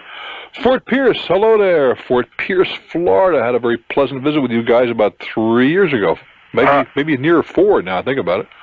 Well, good evening, Bruce. Hi. I've been listening to you for years and years and years, even before your accident on your airplane. Are you still flying? Not personally, although I have driven a plane or two along the way, and I got the itch here a couple of months ago, so who knows? Well, let me ask you a question. I've done all my homework. I've researched my business at libraries and trade magazines, and I'm just about ready to go. What kind of business? Well, it's going to be a candy business, but it's a proprietary candy business. What does that mean? In other words, I'm going to hopefully retail this through all major chains around the country. You're a manufacturer? Yes. Okay. What I need to ask is, I've got somebody that wants to put some money up, and I'm curious about how much I should offer him in terms of partnership. First of all, what do you need the money for? And that's not a stupid question. I mean, how desperately or how do you need the dough? Well, I need the dough. Simple as that. Can't do it without him. No. Okay. Well, that makes. And this individual has plenty of funds at his disposal. All right. What kind of money are we talking about? Well, first let me say in the business, I've done the analysis of it, and I'm figuring that I should be able to capture 0.3%, which should come out, depending upon my market penetration, should be between anywhere from 35 to 75 million per year revenue. What's that? What do you need to get into this enterprise? Well, again, this gentleman that wants to get involved with me, he's got anywhere from $100,000 to $300,000. What does it take to get into the enterprise, though? Well, that's kind of involved too, because I thought that if I could get purchase orders and then take the purchase orders to an investment banker, POs are almost as good as cash. It is good as cash. Almost. Can you tell me something more about that? What's involved in taking a purchase order? Well, you've got to have a product. Well, I have that. And you've got to be able to demonstrate the product to somebody. If you can go to a major firm, I'm not talking about to come to me and from one of my stores, they'd laugh at you. Talking about national. But if you, well, it doesn't have to be national either. I mean, Macy's is not a national concern, but a PO from a Macy's is as good as money in the bank. Okay. So if you can come up with those, and of course they're discounted. When you factor those, they get a piece of the action. Would you suggest that would probably be a good way rather than trying to get huge amounts of money from private investors? If it's possible, sure, but it's a very difficult way because, when you start to do. But have you ever done business with large firms? No, but the product as a vendor. No, but the product is so unique that I do have somebody that is a friend, and also a friend of mine, that has been associated with these large chains and knows the back door in terms of the buyers for these companies. Well, you see, getting through the back door is one thing. Right. But in most cases, you have to submit a financial statement to them. Because they want to know that if they start handling a product, that you have the resources to continue to produce the product. Right. As contrasted with usually when you're looking for credit, you have to give a financial statement, right? Yes, sir. But these guys want a financial statement from the vendors. Okay. Now, your financial statement be a little bit weak right now, is what I'm getting at. Yes, sir. That's why the investor may be necessary. Now, what does he or she want from you? Well, we're just about at that stage of sitting down and hashing it out. You see, it's not an unusual deal where you got the money, I got the ability. Right. Well, that's a good marriage. Well, there's no reason why that shouldn't be a 50-50 deal, but you get a salary because you're putting in your time. Right. I intend to give it my full for 10 months on the road, 100%. I don't intend to be home at all. Well, I'm not sure if that's necessary. Well, I believe in it, so I'm going to give it my all. Well, it's not a question of not believing in it, but with today's airplanes, it's just not necessary. Well, I'm a pilot. I won't fly anymore, so I intend to drive. Why won't you fly? Well, let me put it this way. I've flown everything from DC-3s all the way down. Yeah. And to put it in a nutshell, I got a friend of mine that's a retired Pan Am pilot, and you couldn't get him in an airplane today. Why? Big or small. Why? Well, between minimum equipment lists and a lot of other factors. You gotta be kidding me. Well, it's still the safest way in the world. Much safer than your car. I'm sure it is. It is. Statistically, it's not even a horse race. But as a pilot, you know what it's like sitting back there. Doesn't bother me a bit. 2 drinks, I don't worry about it.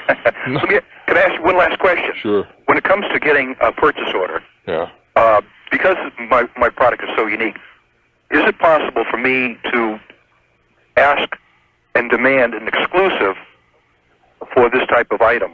You can ask. Do you think it's possible? Well, I don't know. You see, I don't know enough about you. You just tell me it's unique. I'm accepting that. Yes, sir. I don't know that. I just don't know that. But I think that the problem you're going to have, even going through the back door, is that they're going to want to see a manufacturing facility, licenses, and all that sort of jazz. And that's going to require that you have a partner. Right. And a yes deal is where he puts up the money. Frankly, when I put the money up, I wouldn't give up 50. Of course, you're coming in with a unique idea. That's worth something. A 50-50 deal where you draw a decent salary, and then the profits beyond that are split 50-50 after he pulls out his capital. Right. In other words, first comes your salary, next comes his capital, and then at that point, 50-50 is not a bad arrangement. Can I ask one little silly thing? Go ahead. Once this business is really rolling, which it should be within a year, Yeah. when is a good time for me either to go for a private offering or a public offering? That depends upon the volume. Well, You know, I anticipate well, it's wait a gonna be while. And beyond that, it depends upon what the economy is doing. As these words are being spoken, private offerings are not a real good way to go because it's just a tough sell. If there's plenty of venture dough out there, so that's something that the market maker have to discuss with you. I hope it works out real well. A guy like me with a sweet tooth will be a good customer. I'm Bruce Williams. Stick around. Let's go to Fresno. Hello there, Fresno, California. Hi, Bruce. Hi. First-time caller. I'll get right to my situation here. There's a softball complex in my area. That I'd like Softball complex? What is that? Basically what it is, it's an area that has approximately 6 softball diamonds in it and a concession stand and the whole works. I've seen it, where the leagues go and so on and so forth. Right, correct. Go ahead. Well, currently it's closed down because of mismanagement. Well, one of the people that owns it would like to get it started back up. Mm-hmm. He's looking for someone to go into it, a group of people or an individual. I'm a young guy, but I think that the potential there is great because there's only one other like it in California. My question is, how would I go about getting people to invest in it or acquiring the capital myself? How much dough's involved? Okay, the property right now is worth 2.7 to 3.4 million. That's the property alone. There's no way. Forget it right there. Really? Look, how much? $3 million. Let's say it's $3 million. All right? Forget about the improvements and all that sort of thing. Right. At 10%, 10%. That's that's $300,000 a year, right? Right. How in the world can softball diamonds generate $300,000? Well, the other one that's like it is generating millions a year. Millions? I don't believe that. Well, figure it out. It runs almost year-round. I wouldn't care if it ran 24 hours a day. How much can a softball diamond throw off? Let's just do some arithmetic real quickly. Okay. You got 6 diamonds, all right? Right.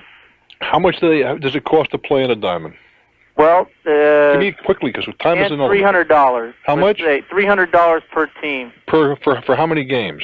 Let's say 15. Oh, I mean, figure it. All right, that's $300. That's $600 for 15 games. That's something in the order of $35 a game, right? Right. All right. Let's assume that they operate 6 games simultaneously. We're going to make it $40 and be generous. All right. All right. 6 fours. That's $240. Let's say there's 10 games a day. That's $2,400, 5 days a week. $2,500. I'm throwing money around like crazy here. $2,500, which is absurd. Right. Times 5. That's $12,500 a week, right? Right. Times 10 is $125,000. If you did it 30 weeks a year at that rate, you'd still lose money. I see. There's no way. Okay. The property is just entirely too valuable to be used in such a frivolous fashion. Okay. Well, the thing is that one person owns one half, and he's trying to buy out the other person's half. The investment wouldn't be that great because he would be looking for someone more to help upkeep it and everything, and to run. Half is half. You said the property's worth $3 million. Right. Half is $1.5 million, no matter how you slice it, Tiger. I see. It's let me leave you with a thought, okay? Okay. It's not uncommon. There are a lot of businesses running around today. I own one, as a matter of fact, that could never justify the cost of the real estate they're sitting on. I bought it for next to nothing a long time ago, right? Right. Today it's worth a fair amount of money. A kid your age that wanted to buy my business could not buy it because that business, if you had to pay what that property is worth to the bank or somebody, well, business doesn't throw that kind of dough off. I see. And this is a case where it just ain't going to work. I see. $3 million will not. You can't support $3 million on 6 baseball diamonds and a couple of concessions. Right. Now, if you had it out in the desert someplace where the property was worth $100,000, then we could talk. I see. But not $3 million. Okay. That's nobody's fault. It's a nice problem to have if you own a property. Right. One quick question. I'll tell you what. You hang on, and we'll get back to your quick question in just a second. I'm Bruce Williams. Stick around. This is Talknet. in Fresno, California, and I need... How old are you, son? I'm 26. All right, there's nothing wrong with being 26 and looking for ways to make a buck. And let me tell you something. You'll look at 200 ways before one of them will pay you off. But if you don't go... There's no shortcut. You got to look at the first 199. Not to worry. Go ahead. What's your next point? Right. I hear on your show sometimes you advertise for capital venturists, people that invest in ventures. You don't hear me advertise for that. Well, not you specifically. There may be a commercial running on your local affiliate, KMJ. Right. But it has nothing to do with me. Right. Anyway, how would a person, let's say, that wanted to go into a business, not specifically the one that we're talking about, but any kind of business, how would a person go about getting in contact with those type of people? Well, it depends on what kind of enterprise. You see, one of the problems for when you start dealing with venture capital is that most of these guys do not want to monkey around unless the numbers are high enough, because it costs about the same to put $1 million deal together as a $100,000 deal. Mm-hmm. But the return of a $100,000 deal is just not significant enough to attract their attention. And in some quarters, $1 million won't do it today. It means because, again, all of the investigative activity, whatever, costs about the same, but a bigger deal can have bigger rewards. Right. The troublesome part for young people is you got to get the money for the most part, unless you're really talented. And I've never been that talented in the area of finance. For the most part, you got to give them people you love, people that love you, from the salesperson, the guy who's selling the business. I owned a business, and I sold it to a guy a little older than you are with no money down. I wanted out, he wanted in. It was a good marriage. Okay. I trusted his ability, and I guess I was correct in that regard because he paid every single penny. Mm-hmm. And I let him in with no money down. Let's say this person finds someone, opens up this place. Yeah. I have the ability to run it. All right, that oftentimes a good marriage. There's a lot of people want to retire. They're looking for a young guy who's ambitious.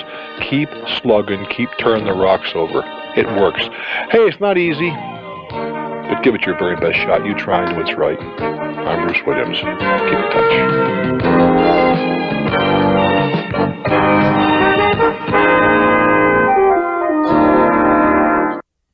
The IRS will end up with nothing. No, I wouldn't say that either. Okay. I don't know that. You see, the IRS enjoys some very special privileges that the others of us don't have. And I don't know what I don't know what your father-in-law's interest is in this house. Well, how much does he owe on it? Let's start with that. How much remains in the contract? He owes $49,000. How much is the house worth? The house is worth about $62,000, which is what he paid for it. Hmm. So there's not much money in there. How much do you owe the IRS? I believe $50,000. Hmm.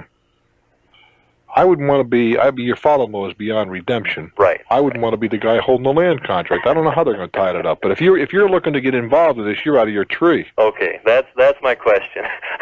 what had been proposed to my wife and I was possibly if he takes it back, that we would buy it from him for what he owes on it.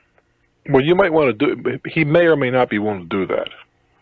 But you don't want to mess around with this till the IRS is completely out of it. Okay, so in order to protect our interest, we would need to talk to the IRS and find out exactly. If I were you, I'd just stay the hell away from it. Okay. You were talking about a $12,000 possibility here. Right. Max. With a $100,000 headache. Mm-hmm. I don't see where I would want to get involved now. I don't. You see, the land contracts are a very, very. What's the term search for? It's a difficult thing to describe. You're neither fish nor fowl. Your dad never owned that house, but it was his house, sort of. Right. But he never owned it. The title remained in the holder, the person who issued the contract. Your dad does have some interest in that contract. Which is now gone. Yeah, well, it's not gone yet. The interest is still there, but there's a lien against it. Now, whether or not the IRS can force that person to sell the I don't know the answer to that. But I'll tell you, for the possibility of picking up $10,000, I would run the other way. Okay, that's what I wanted to know. That's what I would do. I'm not telling you you should do that, but I'd sure. That kind of return, I would want to get near it. Right. Okay. Take good care, kid. Appreciate it. Harrisburg, Pennsylvania. Hello there. Hi, Bruce. How you doing? Okay. Good. I'm having a subdivision problem. My parents are giving me a piece of land. Yeah. And how nice. yeah. And well, actually, I am buying it. But let's try to imagine like a flag with a pole going up into the middle of the flag, and that's my driveway. A flag? Okay. Right. I got this property is kind of in the back of my parents' property. Yeah. Woodland. Okay. And if you try to imagine a flag with a pole going into the center of it, my driveway is going right into the center of the property. Okay. Flag. Yeah. You mean like the property is the flag and the pole is the driveway? And the pole is the driveway. Exactly. Okay. It comes up the edge then. No. I'm trying to say the pole. Imagine the pole going right into the center of the flag. Well, as soon as maybe I'm stupid, but it seems to me as soon as the driveway penetrates your property, it's lost in the whole. You have a right of way getting in there. Is that what you're telling me? Well, actually, yeah, that's what it would be, but it's still that whole property would be in my name, in my name only. What whole property? I mean, even the driveway part. Yeah, I understand. You almost have to. They wouldn't let you subdivide it otherwise. Right. Okay. I wanted to initially put a trailer in this property and sometime build a house soon. How does the zoning allow that? Oh yeah. Okay. I went to the township supervisor. He came out and looked where I wanted to put the trailer. He okayed it. Said, "Sure, Rick, go right ahead and do this." All right. So I went and bought a trailer, put it in, and about 3 days. This isn't a matter of subjectivity here. Either the zoning says trailers are an appropriate, approved use. Right. The township come out. Wait a minute. I don't care if the township came out. That doesn't mean anything. It really doesn't. I know that's what I know you want to hang your hat on that. What counts is, does the ordinance that deals with zoning allow it? The guy could make a mistake, is what I'm telling you. No, it is. I mean, it's not. It's zoned for as long as it's as long as it's not mobile. As long as it is. You're sure of that? You've read the ordinance. Right. You have read it, not relied on somebody else. Well, no, my attorney went through it. Oh, your attorney went through it. That's the same thing. Okay. And then I went out for the subdivision of the property. All right. To the township, to the meeting. And you got the subdivision? No. Why? Here, I guess, what they tried to do to me. Who tried to do it to you? The township. Trying to subdivide this property. Everything adjoining this man's property. And they wanted to come out. Well, wait a minute. You have to notify people that are adjoining. That's true.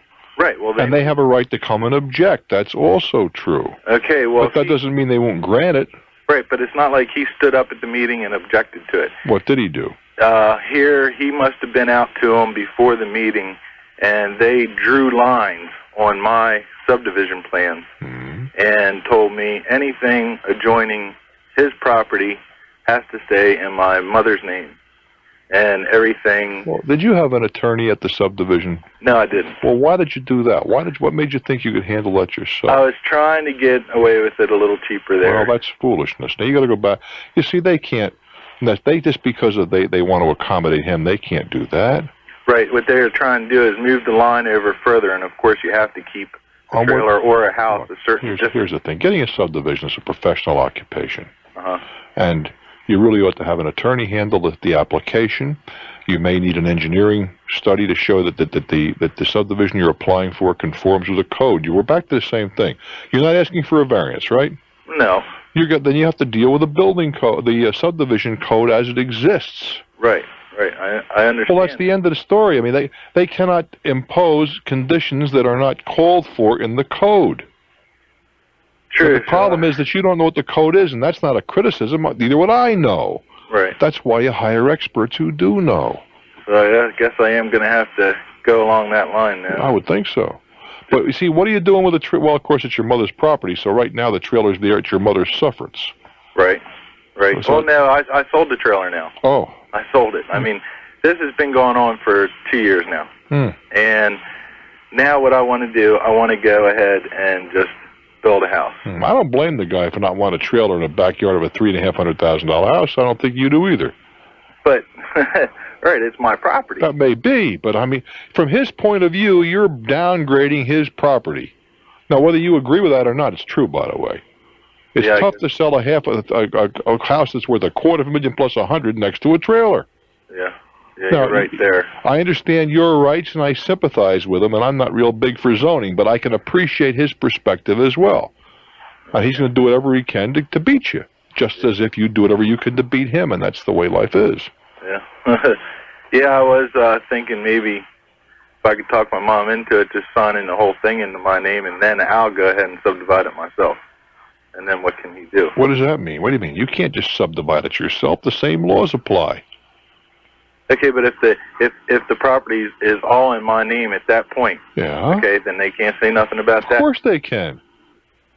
They can? Surely can. They still deny the subdivision.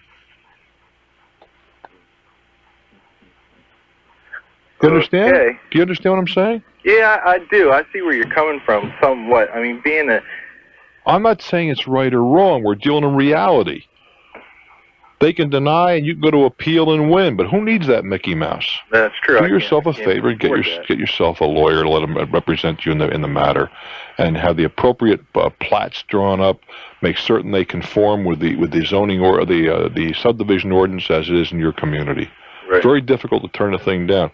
See, they may want to know the usage, and I'm not sure it's an appropriate question. It may be, as long as you conform with the zoning ordinance. Whether you can, your position is, I'm not doing anything right now, but I still want to subdivide the property. They don't have a right to ask why. Right. Yeah. Good luck, kid. But use a professional. Okay, I have to go for it. Okay, babe. Thanks. Yeah, there are too many things people think they can just go and do themselves. All you do is you get bloody. St. Louis, hello. Hi, Bruce. Hi. I'm a long-time listener, and I mean a long-time listener. Well, I'm so happy. What can I do for you, my friend? I have a question, and I think I come out of the same philosophy you do. My daughter was 17 years old, and we live in St. Louis, and we have a lot of friends in the middle of Illinois. And she went on a trip about 3 months ago, and I have a fairly new car, and her alternator belt broke, and she went to a reputable. It broke, and she used some bad judgment and didn't go to my friends, and she had it towed into a dealer. Why'd she have it towed in? Just a belt down. You have a belt down the road. That's part of the... Another piece of bad judgment. Right. Huh? And they hit her for a new battery and an alternator, and the bill wound up to be about $300. So Saturday we went up to a wedding. Yeah. And the children and myself and my girlfriend were sitting in a car, and we just decided, hey, we'll go by to this man and ask what it was. It's been 3 months, and just see what his response would be. Well, let's back up now. We do have an itemized bill, do we not? Correct. Okay, go ahead. And I went in there and I said, this was my daughter, and I said, I feel that if the alternator belt broke, definitely I didn't need a new alternator and a battery, which I had a brand new battery, I'd say a year ago. The man went irate and came at me I would say within a period. It got into a little argument. I said I didn't understand some of this, and he came at me with like a tire iron. He went inside and came out with a tire iron, and he was almost going to swing at me. And I said, "Wait a minute." I said, "Hey, this doesn't make any sense." And he goes, "Well," he called some names and all that, and I said, "So what do I do?" I just feel that the man knew the car for being such a little town, and I want you to hold on. Let's go around the corner. Take a deep breath. I'm Bruce Williams. Yeah, this is Talknet. I'm talking with a gentleman in St. Louis, Missouri. He is a little upset, and I understand that he's upset. His 17-year-old daughter didn't use the best judgment in the world. Car broke down, and she called. I guess, did the car broke down right in an area where she was known and was local? Yes. Why did she call you? That's another, that's another issue. Okay.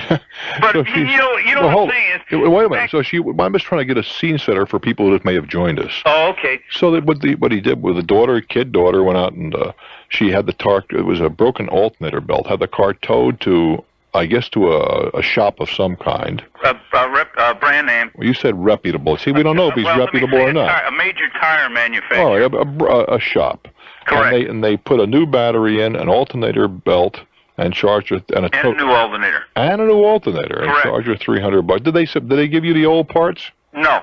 And here's the other thing. When it was just so ironic that we just pulled in and, we asked for the manager, and this guy comes flying out when he saw the car. Mm-hmm. And it just seems suspicious. First of all, he's guilty of assault.